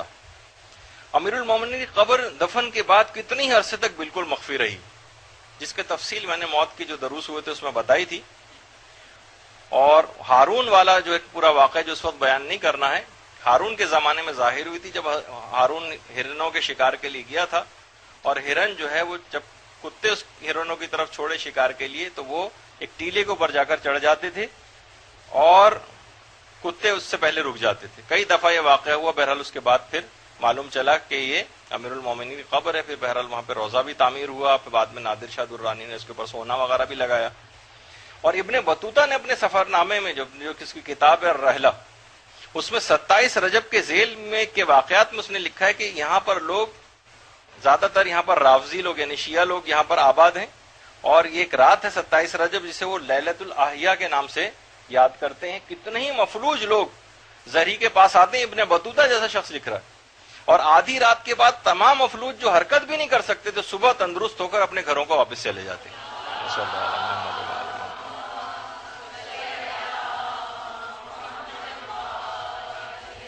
اور شیر تک آتے تھے، کتنے ہی واقعات ایسے ہیں کہ جانور آ کر صحت یاب ہو کر جاتے تھے۔ یہ ذرا اس کا پرانی تصویر امیر المومنین کی زہری کی، اور اس کے بعد پھر یہ امیر المومنین کی زہری.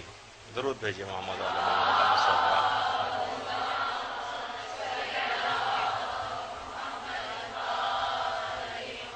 نہ صرف اس زری میں حضرت امیر المومنین دفن، بلکہ اسی کے اندر حضرت آدم علیہ السلام بھی دفن ہے، اور اسی زری میں حضرت نوح علیہ السلام بھی دفن.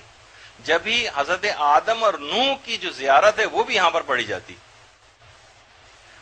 ابتدا میں حضرت آدم کے انتقال کے بعد ویسے تو حضرت آدم یثرب میں دفن ہوئے، پہلے مکہ اور مدینہ دونوں ملا کے بھی یثرب کہے جاتے تھے، یا مثلا مکے میں. طوفان نوح جب آیا اور جب حضرت نوح کا سفینہ جو ہے وہ یثرب سے گزرا، تو حضرت نوح نے حضرت آدم کا جو تابوت تھا وہ نکال کے زمین سے اور اس کو کشتی میں رکھ لیا، اور اس کے بعد ان کو لا کر نجف میں دفن کیا. اور بعد میں خیر حضرت نوح بھی وہاں پر دفن ہوئے، اور مولا کی یہ قبر بھی حضرت آدم جو ہے وہ کھود کر گئے تھے. اور یہی ذریعہ ہے کہ یہاں پر آ کر لوگ سلام کرتے ہیں اور زیارت پڑھتے ہیں. لیکن پاکستان ہی کے ایک عالم واگرے جی کے علامہ نجفی، جو عباس علی نجفی، ان کے متعلق تو مشہور ہے کہ جب وہ یہاں پر پہنچے تھے، انتہائی مقدس عالم دین، جب وہ یہاں پر پہنچے تھے اور السلام علیکم یا امیر المومنین کہا تھا، تو ذریعے سے سب لوگوں نے جواب سلام سنا تھا جو اس موقع پر موجود تھے. اللہم صلی اللہ علیہ وسلم.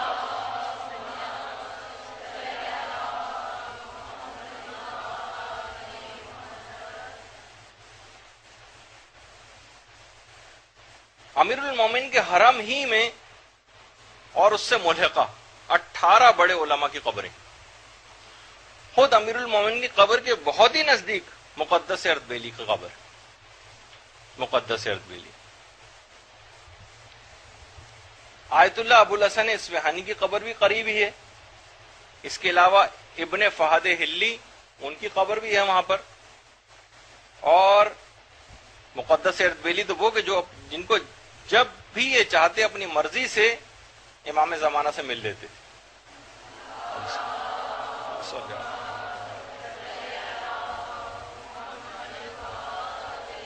اور یہ وہ ہیں کہ جب یہ رات کو روزہ بند ہو جاتا تھا اور جب کبھی جاتے تھے، واقعات مشہور آپ نے پڑھے ہوئے ہیں اور سنے ہوئے ہیں، اس وجہ سے میں ذکر نہیں کر رہا، خود بخود زری کے تالے جو ٹوٹ کے گر جاتے تھے اور یہ اندر داخل ہو جاتے تھے. جو بھی سوال ان کو پوچھنا ہوتا تھا لکھ کر زری میں ڈال دیتے اور جواب حاصل کر لیتے تھے. مقدس اردبیلی.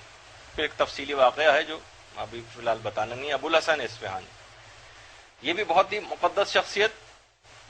اس کے علاوہ شیخ مرتضی انصاری کی قبر بھی ہے وہیں پر ہی. اس کے علاوہ حضرت آیت اللہ خوئی کی قبر بھی، آیت اللہ خوئی کی قبر ہے. آیت اللہ خوئی بالکل حرم سے متصل مسجد خضرہ ہے کہ جہاں پر درس خارج دیا کرتے تھے، اور جس وقت درس خارج دیتے تھے تو تمام علماء وہاں پر اس انداز سے بیٹھے ہوتے تھے. آیت اللہ خوئی کا جو درس خارج ہے یہیں پر ہی آیت اللہ خوئی کو دفن کیا گیا ہے، اور آیت اللہ خوئی کی قبر بھی وہیں پر ہے. اچھا، اسی طریقے سے حرم امیر المومنین کے بالکل سامنے ایک عمارت ہے مکتب محسن الحکیم کے نام سے، جہاں پر آیت اللہ محسن الحکیم جو ہے وہ دفن. اب ایک انتہائی اہم ترین جو وہاں کی ایک زیارت ہے، کربلا سے نجف جاتے ہوئے، نہیں کوفہ جو ہے اصل میں یہ تقریباً نجف سے 8 کلومیٹر دور ہے، جیسے میں نے اس سے پہلے بتایا. جب یہ روایتوں میں یہ چیز کہی گئی ہے کہ مکہ جو ہے وہ خدا کا حرم ہے، مدینہ جو ہے وہ رسول اللہ کا حرم ہے، اور کوفہ جو ہے حضرت امیر المومنین علیہ السلام کا حرم ہے. کوفہ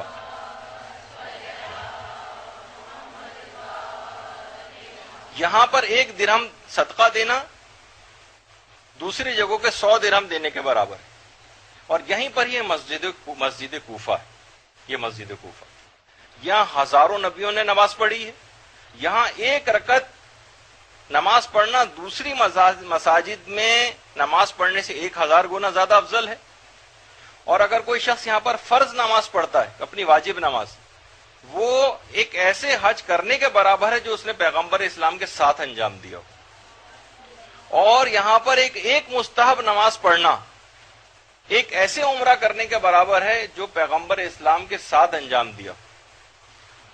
کئی مستحب نمازیں وہاں آپ کی نیابت میں میں نے ادا کی ہیں. اور جی جی اور یہی وہ جگہ ہے مسجد کوفہ کہ اس کے بیچ میں یہ جو ایک چیز نظر آ رہی ہے آپ کو، یہ وہ تنور ہے جہاں سے طوفان نوح میں پانی ابلنا شروع ہوا تھا اور پھر بہتا بہتا یہاں تک کہ پوری دنیا اس کے اندر غرق ہو گئی تھی. طوفان نوح کا وہ تنور. یہ مسجد کوفہ کا ذرا پرانا ورژن ہے، اور یہیں اسی مسجد کوفہ میں یہ مقام حضرت امام سجاد علیہ السلام ہے جہاں پر آ کر وہ عبادتیں کیا کرتے تھے.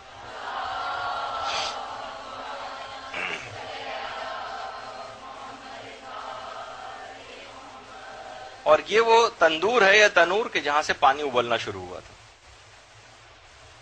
کئی گھنٹوں کے یہاں پر اعمال ہیں، اور مسجد کوفہ ہی میں ہی وہ مقام ضربت ہے کہ جہاں امیر المومنین کے شب 19 جہاں پر ضربت لگی تھی. اور اب یہ تھوڑا سا اور مقام کو بہتر بنا دیا گیا ہے. یہ وہ جگہ ہے کہ جہاں امیر المومنین سجدے کی حالت میں تھے اور ابن ملجم کی تلوار جو ہے وہ سر پہ آئی تھی.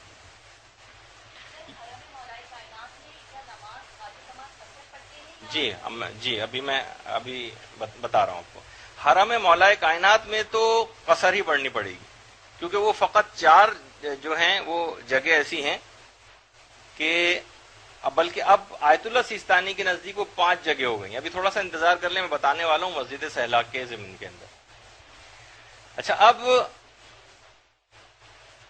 یہاں پر اسی مسجد کے اندر کسی مقام پر ایک ایسا پتھر ہے، یہ پتہ نہیں ہے کہ وہ اس وقت وہ پتھر کہاں ہے. سب لوگ اس سے لا علم ہیں، لیکن بہرحال ایک پتھر ہے اس مسجد میں کسی جگہ پر نصب ہے کہ جس میں 1,24,000 انبیاء کی تصویریں، اور بہت سے عرفاء جا کر اس پتھر میں ان انبیاء کی تصاویر کا مشاہدہ بھی کرتے ہیں. لیکن عام لوگوں میں سے کسی کو پتہ نہیں کہ وہ پتھر کہاں ہے اور کہاں نصب ہے. جو ہیں ان کو خود ہی پتہ ہے، خود جا کر اس میں وہ دیکھ لیتے ہیں. یہی وہ مسجد کوفہ ہے کہ بہرحال شب 19 امیر المومنین جب گھر سے نکلے تھے اور مرغابیوں نے رستہ روکا تھا، پھر یہاں پر آئے تھے اور بہرحال تلوار کا وار ان پر ہوا تھا. اور یہی وہ مسجد کوفہ ہے کہ بہرحال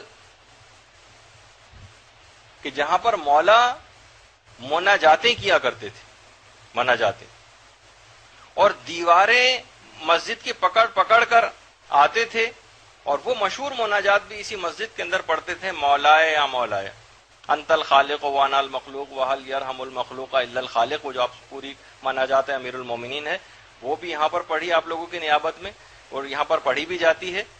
تو بہرحال مسجد کوفہ بہت ہی بہترین روح پرور ایک جگہ ہے، اور یہ خیال کہ امیر المومنین آ کر عبادتیں کرتے تھے لطفی کچھ اور.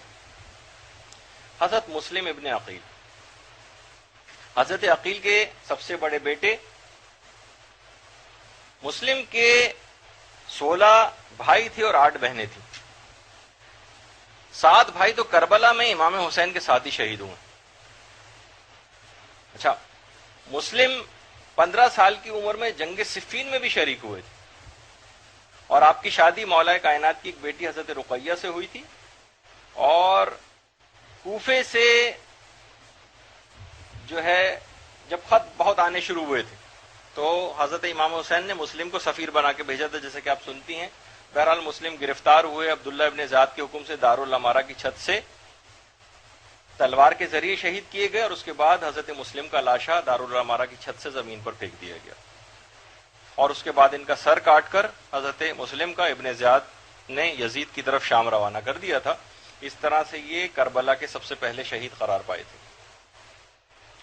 اور اس کے بعد ان کی شہادت کے بعد میسم تمار کی بیوہ نے اور ہانی ابن عروہ کی بیوہ نے مسلم کے لاشے کو لا کر دفن کیا تھا. اور بہرحال حضرت مسلم ابن عقیل کی کو مسجد کے قریب ہی دفن کیا گیا. ان کا روضہ مسجد کوفہ سے بالکل ملحق ہے، اور سامنے ہی ہانی ابن عروہ کا روضہ. اسی طریقے سے اچھا، اب یہ بیت علی، بیت علی یعنی حضرت امیر المومنین علیہ الصلوۃ والسلام کا گھر. مسجد کوفہ کی پشت پر ہے یہ گھر، گارے اور مٹی سے بنا ہوا ایک چھوٹا سا مکان جو 100 فٹ طویل ہوگا. اس میں امام حسن اور امام حسین کا کمرہ بھی ہے، اور ایک وہ کمرہ تھا جس میں حضرت زینب و حضرت ام کلثوم سلام اللہ علیہا رہا کرتی تھیں. اللہم صلی علی محمد و علی محمد.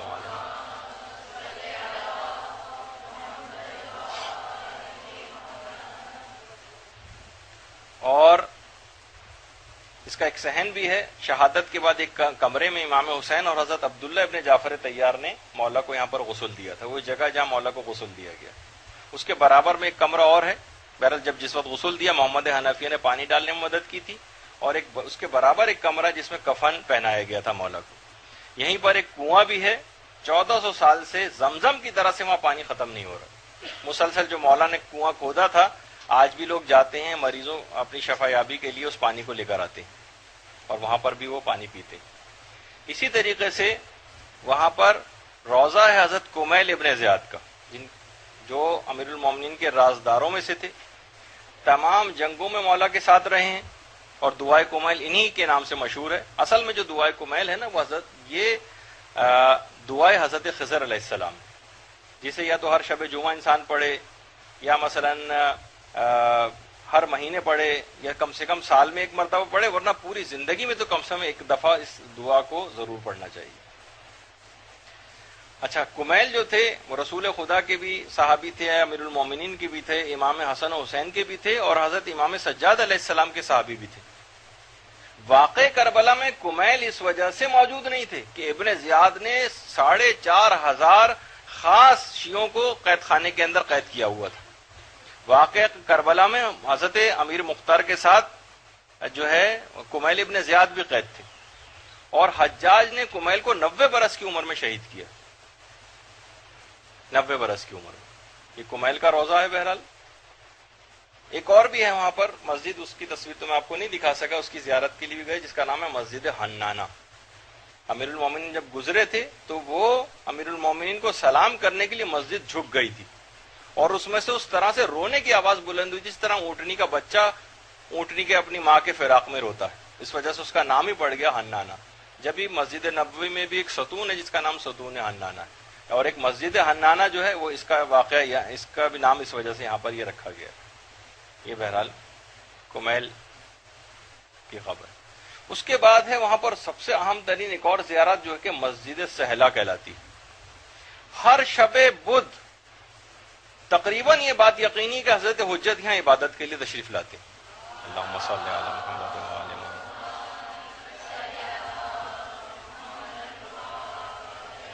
اور یہ حضرت حجت کی یقینی بیٹھکوں کی جگہ ہے. یہاں پر آ کر بیٹھتے ہیں، آرام کرتے ہیں، عبادتیں انجام دیتے ہیں. اور یہی مسجد سہلا ہوگی کہ جب ظہور کے بعد امام زمانہ اپنے اہل و عیال کے ساتھ اس کو اپنا گھر بنا لیں گے. یعنی اس جو بہت بڑی جگہ ہو جائے گی، جس طریقے سے ابھی آپ نے مسجد کوفہ دیکھی، مسجد کوفہ جو بھی اس سے پہلے آئی، کہ اتنی بڑی مسجد کر دیں گے امام کے 1000 دروازے تو مسجد کوفہ میں ہوں گے. 1000 دروازے. تو بہرحال مسجد سہلا یقینی بیٹھکوں کی جگہ ہے. ملائکہ کے ہر وقت جھنڈ کے جھنڈ یہاں پر عبادت کے لیے آتے ہیں، اور یہاں پر سب جتنی دعائیں کرے انسان وہ قبول ہوتی ہے. اور مسجد سہلا کی خصوصیت یہ ہے کہ اگر کوئی شخص یہاں پر فقط 2 رکعت نماز بھی پڑھ لے، جو کہ ماشاءاللہ سے آپ لوگوں کی نیابت میں بھی پڑھی ہے، جو میں بار بار یوں بتا رہا ہوں تاکہ آپ لوگ مکمل میرے ساتھ رہیں، اور اس میں کوئی وہ نہیں ہے، نہ مبالغہ آ رہی، بلکہ حقیقتاً ایسا ہوا. اور یہاں پر جو شخص 2 رکعت نماز بھی پڑھ لے، 2 سال کا یقینی اس کی عمر میں اضافہ ہو جاتا ہے، یقینی طور پر. اور یہ وہ جگہ ہے مسجد سہلا، اور ایک مقام وہاں پر کہ جہاں پر 1,24,000 انبیاء نے نمازیں پڑھی، وہ بھی مسجد سہلا میں ہی. اور یہ وہی مسجد سہلا ہے کہ جہاں 41 شب بدھ، یعنی 41 شب بدھ کا ایک عمل کیا جاتا ہے امام زمانہ سے ملاقات کے لیے، جو کتنے ہی علماء نے کیا ہے. اور بہرحال اور امام زمانہ سے ملاقات کا شرف جو ہے وہ حاصل کیا ہے. اور یہی مسجد سہلا جو بھی آپ سوال مجھ سے پوچھ رہے ہیں کہ وہ کون سے، وہ 4 جگہ ہیں. 4 جگہ تو معروف ہیں سب مجتہدین کے نزدیک، آغا سیستانی اور آغا سعید الحکیم، آیت اللہ سعید الحکیم کے نزدیک اب وہ جگہ 5 ہو چکی ہیں۔ 4 جگہ کون سی ہیں جہاں مسافر کو اختیار ہے کہ چاہے وہ نماز قصر پڑھے یا پوری پڑھے؟ ایک تو خانہ کعبہ ہے، ایک مسجد نبوی ہے، ایک حائر حسینی ہے، وہ قبہ جس کے نیچے جو بھی آپ کو دکھایا امام حسین کی قبے کے نیچے جو جگہ ہے وہاں پر اختیار ہے، اور ایک مسجد کوفہ۔ آقا سیستانی یہ فرماتے ہیں کہ وہ جگہ اس لحاظ سے اگر ہم دیکھیں تو وہ کہتے ہیں کہ پورا کوفہ شہر اس سے مراد ہے۔ اب کوفہ شہر بڑا ہو کے پہلے مسجد سہلہ کوفے سے باہر تھی، اب کوفہ اتنا بڑا ہو گیا ہے کہ مسجد سہلہ کوفے کے اندر ہی آ گئی، تو لہٰذا مسجد سہلہ کے اندر بھی مسافر کو اختیار ہے کہ چاہے تو نماز پوری پڑھے چاہے نماز قصر پڑھے، اور یہی فتویٰ آیت اللہ سعید الحکیم کا بھی۔ خانہ کعبہ، مسجد نبوی، مسجد کوفہ، حائر حسینی، اور اب مسجد سہلہ بھی شامل ہو گئی۔ جی دیگر مجتہدین فقط 4 کو کہتے ہیں، اور وہ کہتے ہیں کہ مسجد سہلہ اس میں شامل نہیں ہے جہاں مسافر کو اس بات کا اختیار ہو۔ جی ہاں پوری مسجد۔ اسی طریقے سے مسجد سہلہ اس کا نام یہ ہے کہ وہ دعائیں، ایک وجہ یہ بھی کہ وہ دعائیں جو بہت مشکل سے کسی جگہ پر قبول ہوتی ہیں یہاں انتہائی سہولت اور آسانی کے ساتھ قبول ہو جاتی ہیں، تمام شرائط مفقود بھی ہوں، بس ہلکے پھلکے دل سے بھی اگر انسان دعا کر لے تو بھی وہ دعا انتہائی آسانی کے ساتھ مسجد سہلہ میں قبول ہو جاتی ہے۔ پھر اس کے بعد اس میں مختلف مقامات ہیں، حضرت صاحب الامر کا مقام ہے، امام صادق کا مقام ہے۔ اسی طریقے سے نجفی کے اندر وادی السلام بھی، جو اسلامی دنیا کا سب سے بڑا اور پہلا قبرستان ہے، اور اس کی تاریخ کم سے کم 1000 سال پرانی۔ حضرت ابراہیم اور حضرت اسحاق علیہ السلام نے بھی اسی جگہ پر اپنی رہائش اختیار کی تھی۔ یہ وادی السلام کا قبرستان ہے، یہاں پر بے شمار قبریں ہیں، کئی لاکھ قبریں ہیں، شاید اس سے بھی زیادہ، کیونکہ 1000 سال پرانی اس کی تاریخ ہے۔ اور حضرت ہود اور حضرت صالح کی قبریں بھی یہاں پر، 2 پیغمبر یہاں پر دفن ہیں، حضرت ہود اور حضرت صالح، وہ یہاں پر دفن ہیں۔ اور اس کے اندر یعنی یہ وہ مقام ہے کہ جہاں پر تمام جو مومنین ہیں ان سب کی روحیں مرنے کے بعد وادی السلام میں آ جاتی ہیں، یہ وہ جگہ وادی السلام۔ اور واقع یہاں پر اگر بارش ہو جائے اور کبھی کسی کو جانا مل جائے، جانا آسان ہے، کوئی ہر شخص پیدل جا سکتا ہے، یہاں پر رہائش گاہیں قریب قریب ہوتی ہیں، بارش ہو جائے تو یہاں کی زمین پر باقاعدہ در نجف چمکتے ہوئے پڑے ہوئے اٹھا کے لا سکتے ہیں، بارش پڑنے سے وہ ظاہر ہو جاتے ہیں، اور در نجف لوگ اٹھا کے لے کر آتے ہیں، زمین پہ بکھرے ہوئے ہیں، وہاں پر بارش پڑتی ہے تو وہ ذرا واضح ہو کر نمودار ہوتے ہیں۔ تو اسی طریقے سے اور تمام مومنین کی ارواح یہاں پر جمع ہوں گی۔ یہاں پر مقام امام صادق بھی ہے، چھٹے امام یہاں پر آیا کرتے تھے۔ اللہم صلی اللہ علیہ وسلم۔ اور یہاں پر مقام امام صاحب الزماں بھی یقینی بیٹھکوں کی جگہ میں سے ہے امام زمانے کی، کہ امام زمانہ یہاں پر بھی تشریف لاتے۔ اور ایک واقعہ بھی حضرت آقا آیت اللہ ابو الحسن اصفہانی کے حوالے سے ہے، جن کا بھی آپ نے ایک واقعہ حضرت مسلم کے حوالے سے سنا۔ وہ ایک زمانے میں تھا کہ انہی کے زمانے میں ایک شیعہ عالم گمراہ ہو گئے تھے اور امام زمانہ کا انکار کر دیا تھا۔ آج بھی بہت سارے یہاں پر آوازیں بلند ہونے لگی ہیں، خاص طور پر ہمارے مغرب و ممالک میں امام زمانہ کے کو ماننے سے لوگ انکار کر رہے ہیں۔ بہرحال وہ تو روایات میں بھی آیا کہ آخری زمانہ ایسا ہوگا کہ لوگ ان کی طویل غیبت سے گھبرا کر ان کو ماننے سے انکار کر دیں گے، تو وہ گمراہ ہو گئے تھے۔ بہرحال وہ ذرا مخلص تھے، اس لحاظ سے وہ آئے آقا ابو الحسن اصفہانی کے پاس کہ کوئی مجھے دلیل دیں کہ میں قائل ہو جاؤں امام زمانہ کی شخصیت پر۔ انہوں نے کہا کہ میں تمہاری ملاقات ہی نہ کرا دوں امام زمانہ سے۔ آیت اللہ ابو الحسن اصفہانی ان کا ہاتھ پکڑ کر اسی وادی السلام کے قبرستان میں مقام صاحب الزماں پر لے کر آئے، جو یہیں پر کا ایک مقام ہے۔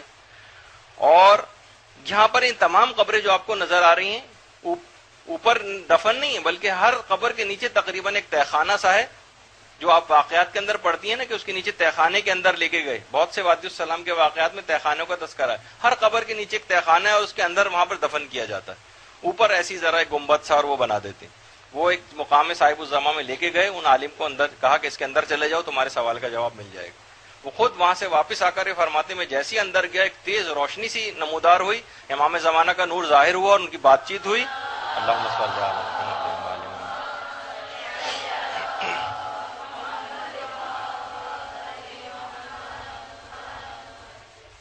اور بہرحال جو بھی بات چیت ہوئی وہاں سے خوش و خرم باہر نکلے، اعتقاد ان کا قوی تر ہو گیا، اور اس کے بعد دیگر لوگوں کو اس طرح سے وہ قائل کرتے رہے. تو یہی وہ وادی السلام کا قبرستان ہے کہ بہرحال انشاءاللہ ہم تمام لوگوں کی ارواح بھی یہاں پر جمع ہوں گی. اور ہمارے جو امام زین العابدین علیہ الصلوۃ والسلام ہیں ان کے مطابق اللہم صلی علی محمد، یہ وادی جو ہے یہ جنت کا ایک حصہ ہے. اور یہاں کتنے ہی علماء ہمارے ایسے گزرے ہیں، جیسے کہ ابھی آپ کو کہا کہ کچھ تو انبیاء کی قبریں بھی ہیں، لیکن ایک ہمارے عالم ہے جن کا بہت مشہور چاولوں والا کا واقعہ ہے. میں نے خیر موت کے ملا مہدی عراقی کا. ملا مہدی عراقی وہ تھے جو وادی السلام میں ایک قبر کے اندر داخل ہو کر پورے عالم برزخ گھوم کر آئے تھے، اور عالم برزخ سے واپسی پر ارواح نے وادی السلام کی ان کو وہاں کے چاول دیے تھے. یہ چاول لے کر گھر میں آئے، انہیں پکایا، پورے محلے میں خوشبو اس کی آ گئی. اور اس کے بعد صرف انہوں نے اس واقعے کو اپنی زوجہ کے سامنے ظاہر کیا تھا، اور زوجہ نے بعد میں اس بات کو سمجھنے کے لحاظ سے لیک آؤٹ کر دیا، اور اس کے بعد وہ چاول بھی ختم ہو گئے اور اس کی خوشبو بھی. تو بہرحال وہ کتنے ہی عرصے تک بھوک کے عالم میں تھے اور زمانے فاقے کیا کرتے تھے ملا مہدی عراقی.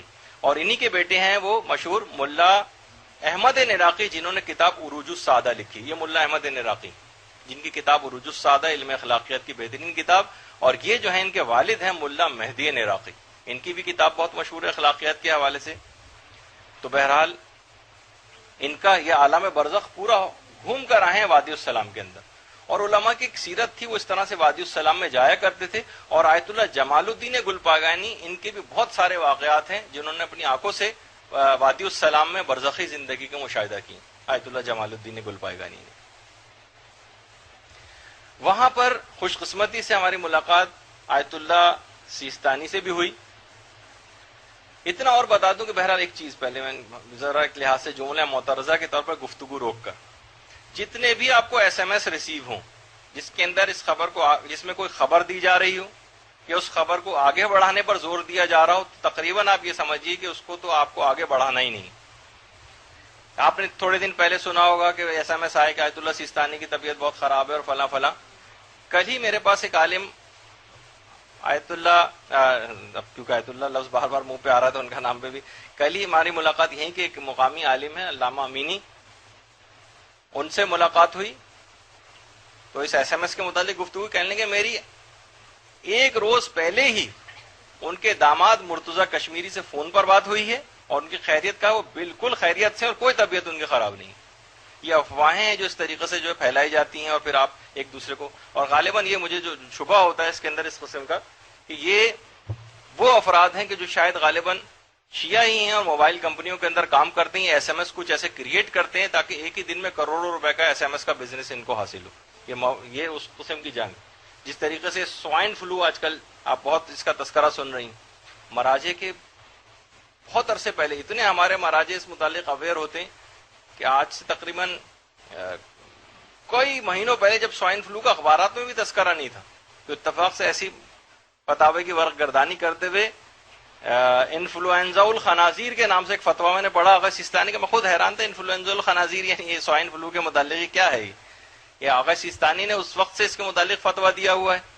اور بہرحال جو علماء کا اس وقت ہے کہ یہ اگر کوئی اقتصادی جنگ نہیں، دیکھیے اس قسم کی یہ موبائل فون کی کمپنیوں کا، جیسے میں نے کہا، اسی طریقے سے فارماسیوٹیکل کمپنیز جو ہیں اور جو بزنس ان کو کھربوں ڈالر کے کرنے ہوتے ہیں، اس طرح سے شوشے کھڑے کرتے ہیں اور اس کے بعد لوگوں کے اندر یہ پھیلاتے ہیں. اس طرح سے خود ہو سکتا ہے اپنی لیبارٹریز میں یہ وائرس ایجاد کرتے ہوں، پھر اس کی ویکسین بھی خود بناتے ہیں ویکسین بیچنے کے لیے. اور اس طریقے سے آپ خود سوچ لیں کہ کتنا بڑا بزنس جو ہے پوری دنیا سے لیتے ہیں. تو بہرحال اس قسم کی چیزوں کے اوپر ایک دم سے بھروسہ نہیں کرنا چاہیے، اور خاص طور پر یہ اس کے حوالے سے کہ مراجع کے حوالے سے جو بات ہو تو بالکل ادھر سے ادھر نہ کریں پروپیگیٹ. وہاں ہماری دوسری ملاقات ہوئی آیت اللہ حافظ بشیر نجفی سے. پاکستان اس لحاظ سے بہت خوش قسمت ہے کہ 4 مراجع جو نجف کے اندر ہیں، آیت اللہ خامنہئی تو ایران میں، لیکن 4 مراجع جو اس وقت نجف میں، اس میں 2 پاکستانی. جیسے بتایا تھا آیت اللہ حافظ بشیر نجفی، ان سے 1.5 گھنٹے کی تقریباً ملاقات اور سوال جواب ہوئی، جو آپ کی خدمت میں اگر موقع رہا تو آج جو ہے وہ پیش کروں گا. کیونکہ میں دوسری کلاس برادر وسیم عام کی ان سے میں پہلے سے کہہ کر آ گیا ہوں کہ آج اگر دیر ہو جائے تو آپ ذرا اطمینان سے بیٹھے رہیے گا. اچھا، اب دوسرے جو ہیں وہ آیت اللہ اسحاق فیاض ہیں. پہلے ایک تو آیت اللہ سعید الحکیم ہے اور چوتھے آیت اللہ اسحاق فیاض ہیں. یہ کوئٹہ کے ہیں اور یہ دو ہم لوگوں کی خوش قسمتی ہے جس کا ابھی تک ادراک نہیں ہے کہ نجف کے 4 موجودہ مراجم سے 2 پاکستانی. بہرحال اچھا، اب آیت اللہ سیستانی سے جو ملاقات ہوئی جیسے تصویر میں ہے، یقین جانیے کہ وہ روحانیت اس سے کہیں زیادہ وہاں پر حاصل ہوئی جو ان کو دیکھ کر. اور جس طریقے سے بیٹھے ہوئے اس طرح تشہد میں بیٹھتے ہیں، یہ بہت سے علماء کی ایسی خاصیت ہے. آیت اللہ محمد حسین طباطبائی اور دیگر یہ کبھی بھی 4 زانو ہو کر نہیں بیٹھتے جس طرح ہم، جیسے آپ لوگ اس وقت بیٹھی ہوئی 2 زانو جس طرح تشہد میں بیٹھتے ہیں. محضر خدا میں ہر وقت اپنے آپ کو حاضر سمجھتے ہیں، خدا کے سامنے بارگاہ میں بیٹھے ہوئے کیسے 4 زانو اور اس طرح سے ہو کر بیٹھے. تو یہ بہرحال آیت اللہ سیستانی کی میں اس میں بھی دیکھا اور انتہائی مشفقانہ.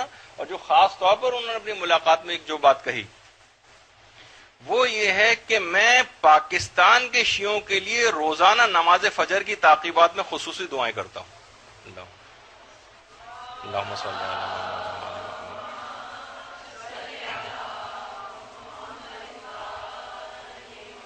اور یہ بھی فرمایا کہ خدا آپ کی اہل بیت سے جو محبت ہے اس میں مزید اضافہ فرمائے. اور بہرحال پھر مختلف، کیونکہ اس کے بعد مختلف وفود بھی ان کے پاس آئے ہوئے تھے ملاقات کے لیے اور سوالات کے جوابات انہوں نے کہا کہ ٹھیک ہے تحریراً لکھ کے دے دیں، ہم آپ کو اگلے دن ان کے جوابات بھجوا دیں گے. تفصیلی ہے، اتنا موقع نہیں کہ سارے سوالوں کے جواب آپ کو بتاؤں، لیکن 1-2 کام کے. مثلا ایک سوال ان سے پوچھا گیا کہ ہم موت کے خوف کو کس طرح سے دور کر سکتے ہیں. دیکھیے مرجے ہیں، اتنا لمبا چوڑا ہماری طرح تو نہیں کہ پورا ایک تمہید باندھ دیں اور وہ گفتگو کریں، بالکل ان کی بات میں وزن بھی ہوتا ہے. وہاں سے جواب آیا زیادہ سے زیادہ نیکیاں کر کے موت کا خوف دور کر سکتے ہیں. جتنی زیادہ آپ نیکیاں کریں گے اتنا ہی موت کا خوف دور ہوگا. یہ ان سے بہرحال ایک جو ہے سوال کیا گیا. اور ایک خصوصیت کے ساتھ ایک جو مراجع کی زندگی میں یہ پھر ایک جملہ مدرجہ ہے کہ ہم نے جو خاص طور پر سادگی دیکھی، اتنی سادہ زندگی، بس بالکل خالی خالی کمرے، بس بہت ہوا تو نیچے ایک معمولی سا کارپیٹ جو کہ دری کے طور پر ایک لحاظ سے وہاں پر دریاں تو نہیں ہوتی، کارپیٹ ہوتے ہیں، بس وہ ہے. اور باقی ایک آدھ کوئی گاؤں تکیہ اس طریقے سے رکھا ہوا ہے. سادہ ترین زندگی. اور ہمارے دیگر مراجع کی زندگی بھی ایسے ہی. یہ ان افراد کے لیے خاص طور پر آپ بتا سکتی ہیں کہ جو یہ کہتے ہیں کہ بھائی مجتہدین کا کام انہیں خمس بٹورنا ہے، کھانا ہے اپنے پیٹ کو، یہ مثلا صرف نعوذ باللہ خمس اور اس سے جو ہے بھرتے ہیں لوگ. ان کی زندگیوں میں بھی تو ایک چیز نظر آئے. یہاں ہم دیکھتے ہیں ہمارے حکمران جناب واٹر بیڈ رکھے ہیں ان کے پاس اور باتھ روموں میں سونے کے نل لگے ہوئے ہیں ان کے ہاں، اور پوری دنیا میں وہ تعیشات کرتے پھر رہے ہیں کہ اگر کوئی ان کے سامنے ان کی زندگی. یہ دیکھیے امام خمینی ایک لحاظ سے دیکھا جائے تو مالک نہیں تھے پورے ایران کے، لیکن کیا ہے کہ بالکل ایک سادہ ترین ایک زندگی جو ہے لوگ گزارتے ہیں. سادہ ترین گھر ان کے ہوتے ہیں. لوگ تو خیر ایسی بیچ میں تصویر آ گئی کہ بہت سے لوگ اس طرح سے ان کے پاس دعائیں کرانے کے لیے بھی، اور یہ 2 بچے جن کے سر آپس میں ملے ہوئے تھے امام خمینی کے پاس لے کر آئے تھے دعا کرانے کے لیے.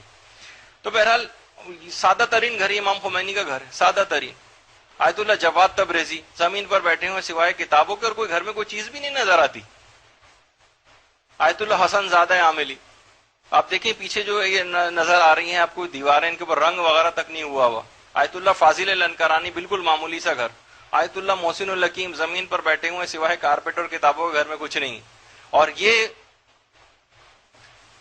ان کا ہے رجب علی خیاط کا گھر، جن کی ابھی آپ نے کتاب تھوڑے دیر سے پہلے فاطمہ گروپ جو ہے ان کو دی بھی تھی ہم نے. یہ رجب علی خیاط کا گھر، یہ گھر ہے ان کا سادہ ترین. بہرحال اس لحاظ سے ایک تعیشات اور اسراف جو ہم لوگوں کی زندگی میں ہے یہ ان جگہوں کے اوپر مفقود نظر آتا ہے. یہ رجب علی خیاط کی قبر ہے، یہ ان کا باہر سے ایک قبر ہے. تو بہرحال یہ ایک چیز جو ہے خاص طور پر وہاں پر جو ہے وہ نظر آئی.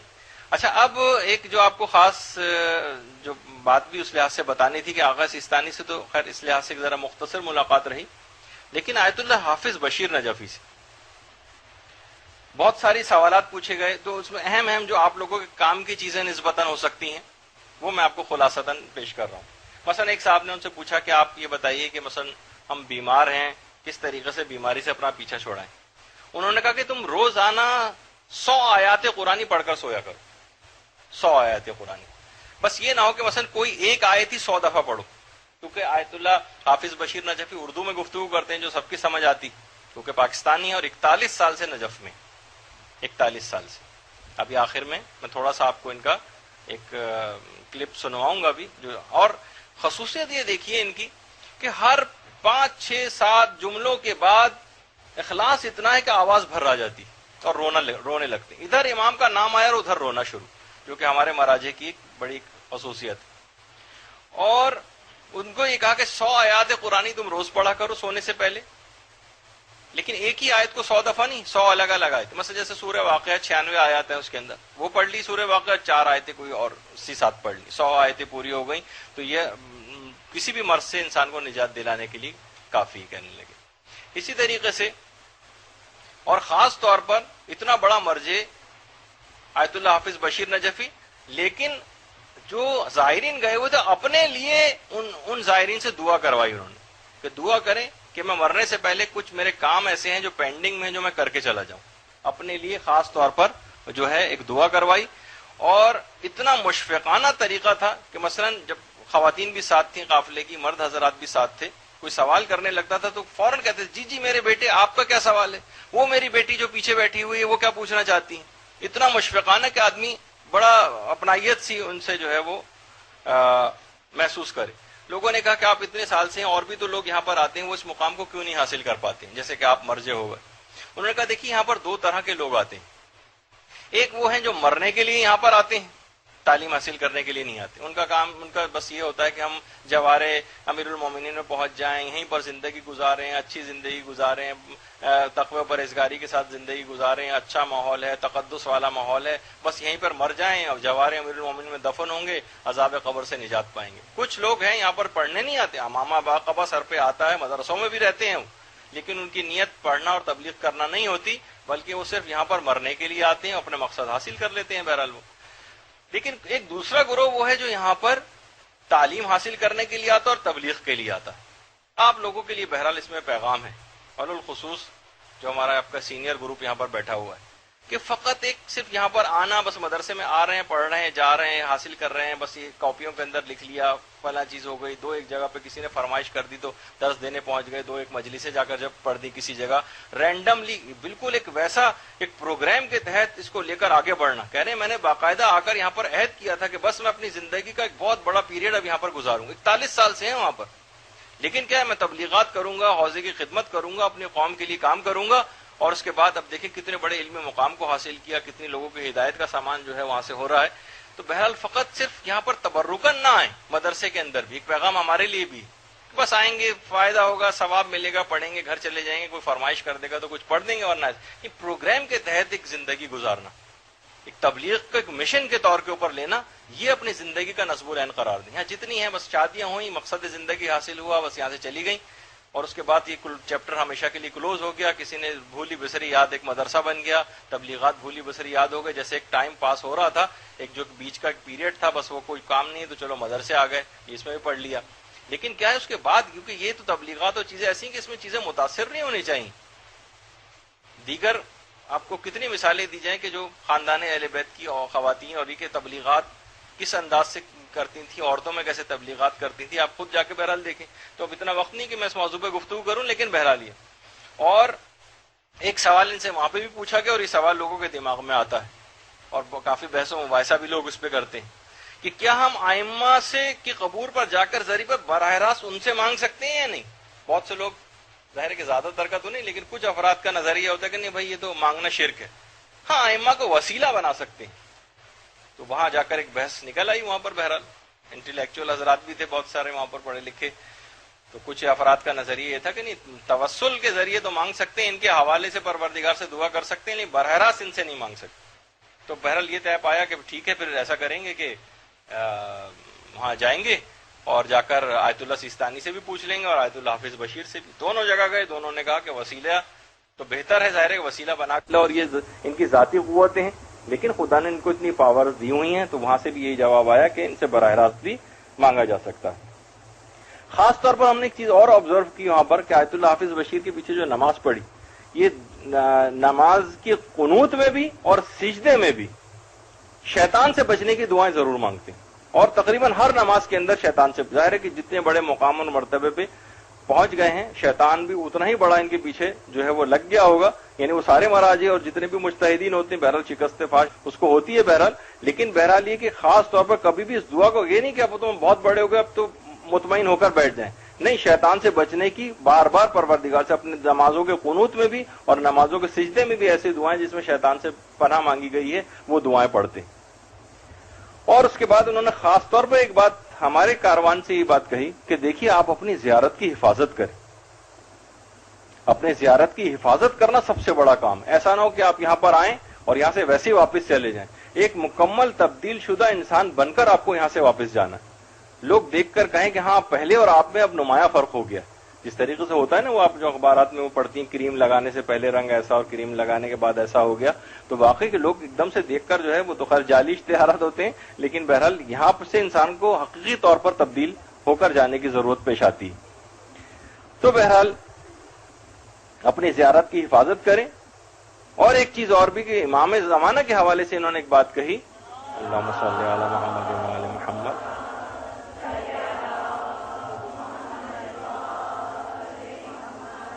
کہ حضرت حجت کے ظہور کے لیے خصوصی طور پر دعائیں کریں۔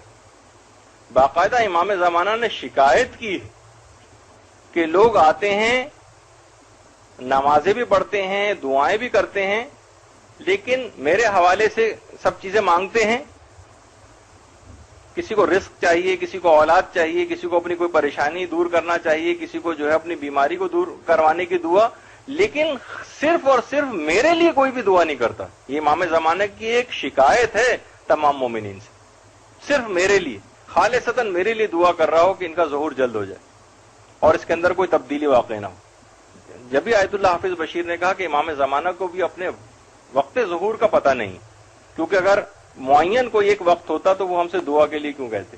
البتہ یہ ان کا اپنا نظریہ ہے، آیت اللہ بہجت یہ فرماتے تھے کہ یہ بات کہنا غلط ہے، ان کا اپنا نظریہ یہ تھا کہ امام زمانہ کو اپنے ظہور کا علم نہیں ہے، وہ فرماتے تھے کہ امام کو اپنے ظہور کا علم ہے۔ بہرحال یہ مراجع کا کہ ویسے ایک اختلاف ہے۔ اور آج کل کے زمانے میں الخصوص یہ بھی آیت اللہ بہجت کے حوالے سے بیچ میں ایک بات آ گئی تو کہہ دوں، انہوں نے یہ بات کہی کہ زمانہ حضرت حجت کے ظہور کے بعد جب حضرت حجت خود موجود ہوں گے، آنکھوں کے سامنے ہوں گے، اس وقت عبادتوں اور نیک اعمال کو انجام دینے کا وہ ثواب نہیں ہے جو ان کی غیبت میں انجام دینے کا۔ یہ آیت اللہ بہجت کا جملہ ہے باقاعدہ۔ اس موقع کو غنیمت سمجھیے، اس موقع کو حاصل کرنے کی اس زمانے میں ایک تو یہ ہے کہ وہ فرماتے تھے کہ حضرت حجت کا جو ظہور ہوگا یہ آسان نہیں ہوگا، یہ بڑے فتنوں کے ساتھ ہوگا، ایمان بچانا بڑا مشکل ہو جائے گا، جب بھی وہ ساحل مخرجہ ہو، پروردگار ان کے ظہور کو ہم پر آسان بھی فرمانا، یہ کہتے تھے حضرت آیت اللہ عظمیٰ آقا بہجت۔ تو وہ کہتے تھے کہ یہ اس موقع کو غنیمت سمجھو، حضرت حجت کی غیبت میں جو ثواب اور اعمال انجام دینے کا جو ثواب ہے اور جو یہ اعمال ہیں ان کی اہمیت حضرت حجت کی اپنی موجودگی میں جو ثواب ہوگا اس سے کہیں زیادہ۔ تو بہرحال تو بہت ساری باتیں جو ہیں وہاں پر اس لحاظ سے ہوئیں، اور جیسے کہ ابھی آپ کے سامنے یہ مختلف تصاویر ہم نے آپ کو دکھائیں۔ اب وہاں پر مدائن تو ہم لوگ نہیں جا سکے، لیکن آپ لوگوں کو یہیں پر ہی بہرحال اس کی ایک جو ہے وہ زیارت کروا دیں کہ حضرت سلمان فارسی کی مدائن میں جو ایک زیارت ہے، اور بہرحال سلمان منا اہل البیت کی سند جو ہے سلمان کو حاصل تھی، ایمان کے 10 کے 10 درجے پہ سلمان فائز تھے۔ جو روضہ ہے یہ سامنے مرقد یہ سلمان فارسی کا ہے، اور ایک روایت کے مطابق 250 سال کی عمر میں، ایک روایت ہے 350 سال، اور ایک روایت ہے 550 سال کی عمر میں سلمان نے وفات پائی ہے، اور خود مولا مدینے سے مدائن نماز جنازہ پڑھانے کے لیے تشریف لائے تھے، اور خود غسل اور کفن جو ہے دیا تھا، اور خود نماز جنازہ جو ہے وہ آ کر پڑھی تھی۔ اس کے بعد حضرت جابر بن عبداللہ انصاری کی قبر بھی ہے عراق میں، یہاں پر بھی ہمیں جانا تھا لیکن نہیں جا سکے۔ صحابی رسول کے علاوہ یہ زائر امام حسین بھی تھے سب سے پہلے، اور بینائی ختم ہو گئی تھی، اور مولا کی زیارت کے لیے جب کربلا گئے تھے تو اپنے آپ کو سواری سے زمین پر گرا لیا تھا، اور گھٹنوں کے بل چل کر قبر امام حسین تک پہنچے تھے، جابر بن عبداللہ انصاری۔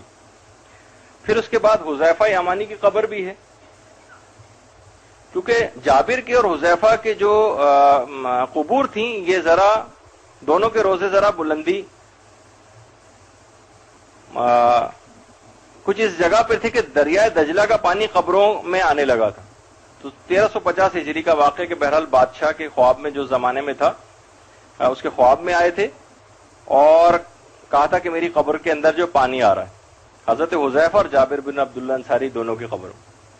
تو بہرحال بادشاہ نے پھر جو قبریں کھدوائی تھیں ان کی تو دیکھا کہ واقعی پانی وہاں تک پہنچ رہا. جب قبریں کھود کر دیکھی تو جابر اور حذیفہ کہ اس طرح سے تھا کہ کفن کا ایک تار تک میلا نہیں ہوا تھا. اللہم صلی علی محمد.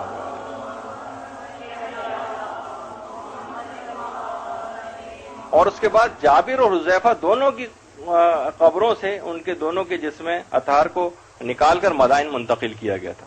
سب نے اپنی آنکھوں سے دیکھا تھا. اس زمانے میں اخبار شاید نئے نئے چھپنے جو ہے وہ شروع ہوئے تھے یا وہاں پر بہرحال جو چھپتے تھے اس میں ایک تصویر بھی چھپی تھی اور اس تصویر کی کٹنگ میرے پاس تھی بھی جو آج میں آپ لوگوں کو نہیں دکھا سکا, وہ نہیں مل سکی, کہاں چلی گئی. یعنی بہرحال ان صحابیوں کی شکلیں تو نہیں ہیں اس وقت, لیکن قبروں کو کھودنے کے لیے لوگ کھڑے ہوئے ہیں چاروں طرف اور جو اس وقت وہاں پہ موجود تھے وہ باقاعدہ انہوں نے ان دونوں کے چہروں کی زیارت بھی کی تھی. جابر.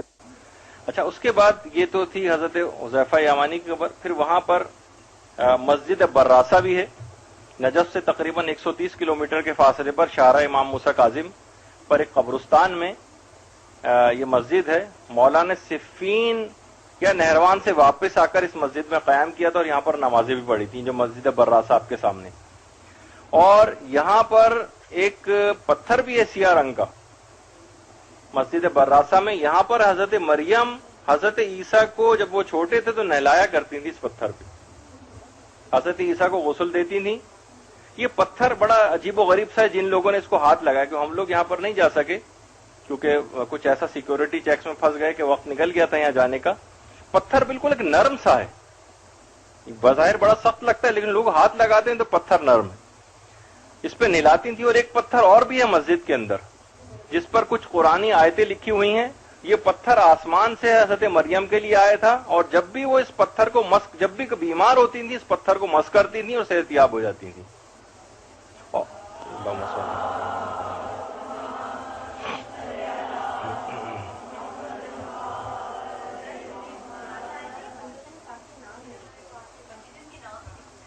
ہاں وہ بھی ہوں گے لیکن جو ہے وہ کہا جاتا ہے کہ اس پہ قرآنی آیات بھی جو ہیں وہ بھی ایک اندھا ہے. اچھا, اس کو لوگ جو بھی اس کو بیمار بھی مس کرتا ہے وہ آج بھی شفا پاتا ہے. اور یہی وہ جگہ ہے مسجد براسہ کہ جہاں پر ایک دفعہ مولا نے سورج کو پلٹایا بھی تھا اور نماز ظہر ادا کی تھی. اور ایک تو مسجد رد شمس وہاں پر ہے مدینے میں اور ایک مسجد رد شمس یہاں پر بھی سورج پلٹانے کا واقعہ 2 دفعہ ہوا ہے. اور اس مسجد سے متصل ایک ریلوے اسٹیشن ہے اور یہیں پر ہی حضرت یوشع جو ایک نبی تھے اور اس کے علاوہ بہلول دانا ان کے مزارات بھی یہیں پر ہیں. پھر اس کے بعد بس یہ آخری زیارت, اس کے بعد ہم اپنی گفتگو ختم کریں گے یہ, اور اس کے بعد ایک چھوٹی سی ایک جگہ کی زیارت اور کاظمین. کربلا سے تقریباً 100 کلومیٹر کے فاصلے پر دریائے دجلہ کے کنارے, یہ دریائے دجلہ ہے, اس کے کنارے کاظمین ہے. اور یہ پہلے اصل میں کاظمین بغداد کا ایک محلہ ہی تھا. اب بہرحال یہ ایک پورا الگ سے ایک شہر بھی بن گیا. بغداد سے بہرحال یہ 5 کلومیٹر دور جگہ ہے. اسی کا نام اس کا پرانا نام کاظمین کا کرخ تھا. کرخ معروف ہے, کرخی آپ نے نام سنا ہوگا, وہ کرخ یہی جگہ ہے کاظمین. اور یہ روضہ جو یہاں پر امام موسیٰ کاظم اور امام محمد تقی علیہ السلام کی جو قبور ہیں یہاں پر,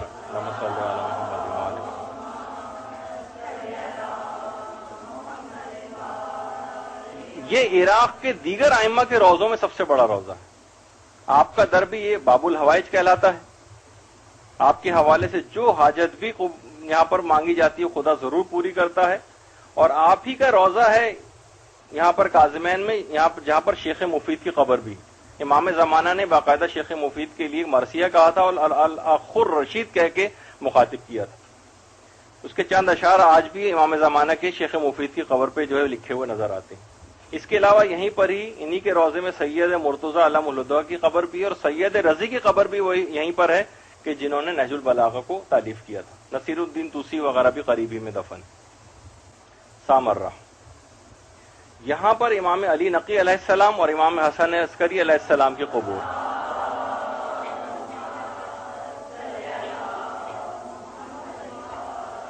بمباری وہ اس دھماکے سے پہلے جو وہاں پر ہوا تھا، اس کے بعد جب بھی میں نے کہا کہ اس وقت تمام روضوں کی تعمیر ہو رہی ہے اور تقریباً ابھی بھی ایسے ہی تھوڑا سا فرق ہو گیا ظاہر ہے، لیکن ابھی اثر نو تعمیر ہو رہی ہے وہاں پر. جو بھی کہیں بھی سے بھی ممکن ہو آپ لوگوں کے لیے، بہت سارے زائرین ابھی عرفے پہ بھی جا رہے ہیں، ہر جگہ کی تعمیر کے لیے اگر کچھ پیسہ وہاں پر آپ بھجوائیں، اپنے عریضے بھجوائیں، آپ ہر ائمہ کی ذریعے کے اندر جو ہے وہ جا کر ڈالیں.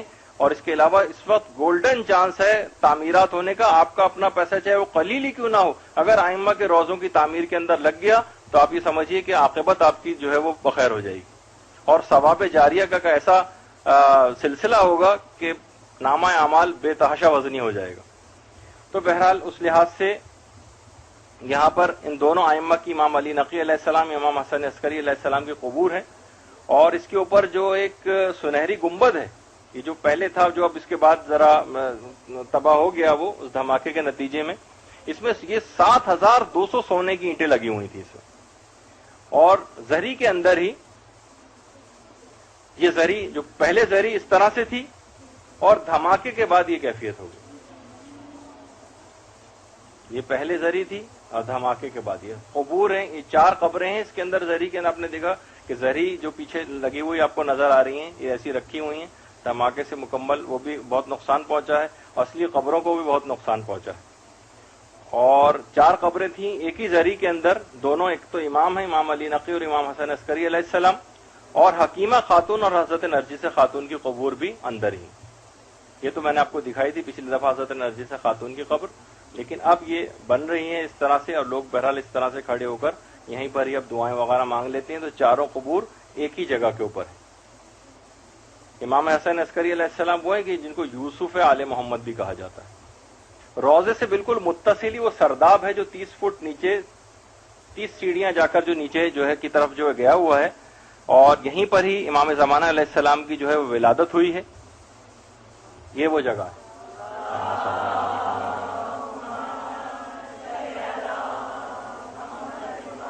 اور یہیں پر آپ کی غیبت بھی ہوئی ہے. اسی میں امام اثر علیہ الصلوۃ والسلام عبادتیں بھی انجام دیتے تھے.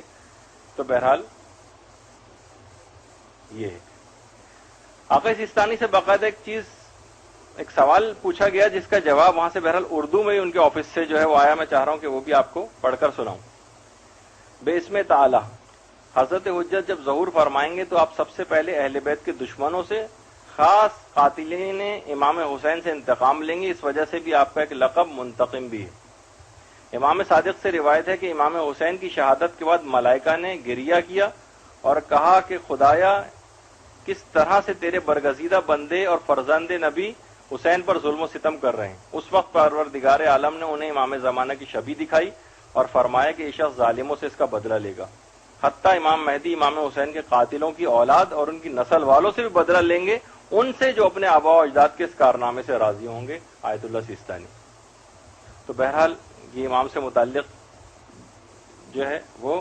پھر آخری بس ایک زیارت وہاں پر ایک اور تھی، جس کا جگہ کا نام ہے، شہر کا نام بلد، جہاں پر امام علی نقی علیہ الصلوۃ والسلام کے ایک فرزند تھے سید محمد. یہ سامرہ سے تقریباً 27 میل دور بلد شہر میں ان کا ایک روضہ ہے. اور اتنی مقدس ان کی ہستی ہے سید محمد کی کہ ایک تو کوئی ان کے نام کی جھوٹی قسم نہیں کھا سکتا. جو بھی ایسا کرے گا اس کا فیصلہ وہیں پر ہو جاتا ہے. سب لوگ جا کر حاجتیں اور منتیں مانتے ہیں، خاص طور پر اولاد کے سلسلے میں، اور جانور کو ذبح کریں. یہاں پر ابھی سید محمد کے حوالے سے جو نظر بھی آپ مانیں گی کہ پروردگار اگر میرا فلاں کام ہو گیا، خاص طور پر اولاد کے سلسلے کی کوئی نظر، تو میں سید محمد کی جو ہے کی نظر دلواؤں گی اور ایک جانور کو ذبح کروں گی، اور پھر غریبوں میں ظاہر ہے اس کو تقسیم کرنے کی ایک نیت کریں. تو جو بھی اس کی منت مانتا ہے وہ ضرور بھی ضرور قبول ہو جاتی ہے سید محمد کی. تو بہرحال یہ تمام زیارتیں اس طرح سے مکمل ہوئیں، کیونکہ ان تمام زیارتوں کا ثواب کا جو اکاؤنٹ ہے وہ تو آپ کے نامہ اعمال کے اندر منتقل ہو ہی چکا. تو میں نے چاہا کہ ایک ورچوئل ٹور بھی آپ کو ان زیارتوں کا آنکھوں سے بھی آپ دیکھ لیں. جب ثواب ہی مل چکا تو یہ سب چیزیں آپ کے سامنے آ جائیں. تو بہرحال جو افراد وہاں پہ ان تمام زیارتوں کو کر چکے ہیں، پروردگار انہیں بار بار جانے کی توفیق نصیب فرمائے. اور جنہوں نے اب تک یہ زیارتیں نہیں کی، خاص طور پر یہ دعائیں بھی سب کے لیے وہاں پر ہم لوگ مانگ کے آئے ہیں کہ بہرحال آپ سب کو بھی ضرور ان تمام مقامات مقدسہ کی زیارت کرنا نصیب فرمائے، اور ایک ایسے تبدیل شدہ انسان بن کر وہاں سے واپس آ جائیں. یہ نہیں صرف ایک ٹور کی طرح سے، ٹورسٹ کی طرح سے وہاں پر جائیں اور ایک تمام جگہوں کو صرف دیکھ کر آ گئے. صرف زرعی نہیں، صاحب زرعی تک پہنچنے کی کوشش کرنا، یہ ہر زائر کا ایک مطمع نظر اور مقصد حیات ہونا چاہیے. بہرحال یہاں پر کیونکہ گفتگو یہاں پر روکنی پڑ رہی کیونکہ 1 گھنٹہ ہی صحیح، لیکن بہرحال باقی رہ گیا 1 گھنٹہ آپ لوگوں کا، اور ایک دوسرا لیکچر بھی آپ لوگوں کا ہو جائے. سوالات یقیناً بہت سارے آپ کے. یہ صحیح بلد ایک جگہ ہے، بلد. ہاں چلیں اگر آپ کہتی ہیں تو. ہاں نہیں انشاءاللہ اگر علماء تو بہت سارے اچھے یہاں پر کاروانوں کے ساتھ جا رہے ہیں آج کل، ان کے ساتھ بھی جا سکتے ہیں، لیکن یہ سن لیجیے ذرا پہلے. Ja, verstoor mucho حدیث کے سامنے حدیث الباب آپ کے مسائل کے متعلق عرض کرتا ہوں.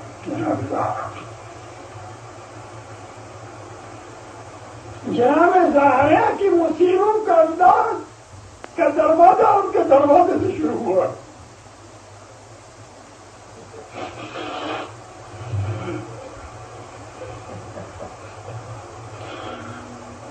اس لیے ہمارے آخری مرحوم کے استاد شیخ محمد سین اصفہانی اپنے اس منظومے میں لکھتے ہیں، فرماتے ہیں مفتاح ذکرہا حدیث الباب، کہ ان کی مصیبتوں کا دروازہ ان کے دروازے سے شروع ہوتا ہے. کیونکہ یہ شخص فقیر تھا، اس نے بہت فقہی الفاظ کو استعمال فرمایا. فرماتے حدیث الباب دور شجون، دروازے کی باتیں بہت ہی رمضان منا جنت یہ تو گاؤں خیالتار ہاتھوں نے کیا کیا خون الباب والجدال والدماغ.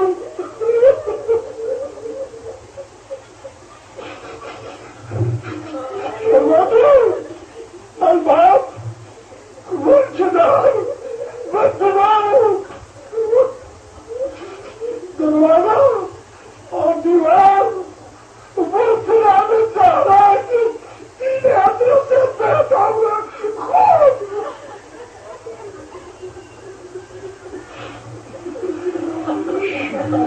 شہود و صدقین ماں پہ آخر باب یہ مولانا زہرا کی مصیبتوں اور بے شرم کو جو ہوا ہے اس کے یقین گواہ ہے، وہ دروازہ گواہ ہے. جو دروازہ آج کبھی چلتا ہوا آپ پر گرا ہے اور وہ دیوار گواہ ہے کہ جس کے درمیان اور دروازے کے درمیان اور وہ خون گواہ ہے.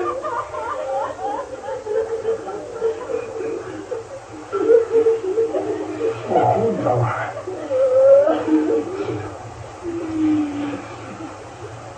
نابیزا بات خطبہ بیان کرتے ہیں کہ جناب زہرا کے ایک پہلو پہ ضرب آئی تھی. یہ مرحوم محمد سے اصفہانی فرماتے ہیں وہ وقت جعل السیف فی جنبیہا.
اس وقت تو میں معذرت چاہوں گا شاید میں اس کا ترجمہ نہ کر سکوں پرواتے ہیں تم بچاوت الحق کا میرا تمہیں کھاتوں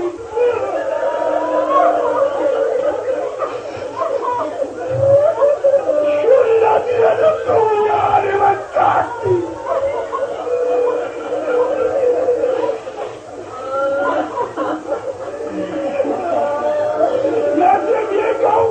اس سے آپ کے چہرے میں جو چھوٹا سا کھلانا تھا وہ تو خیر کیا گیا کبھی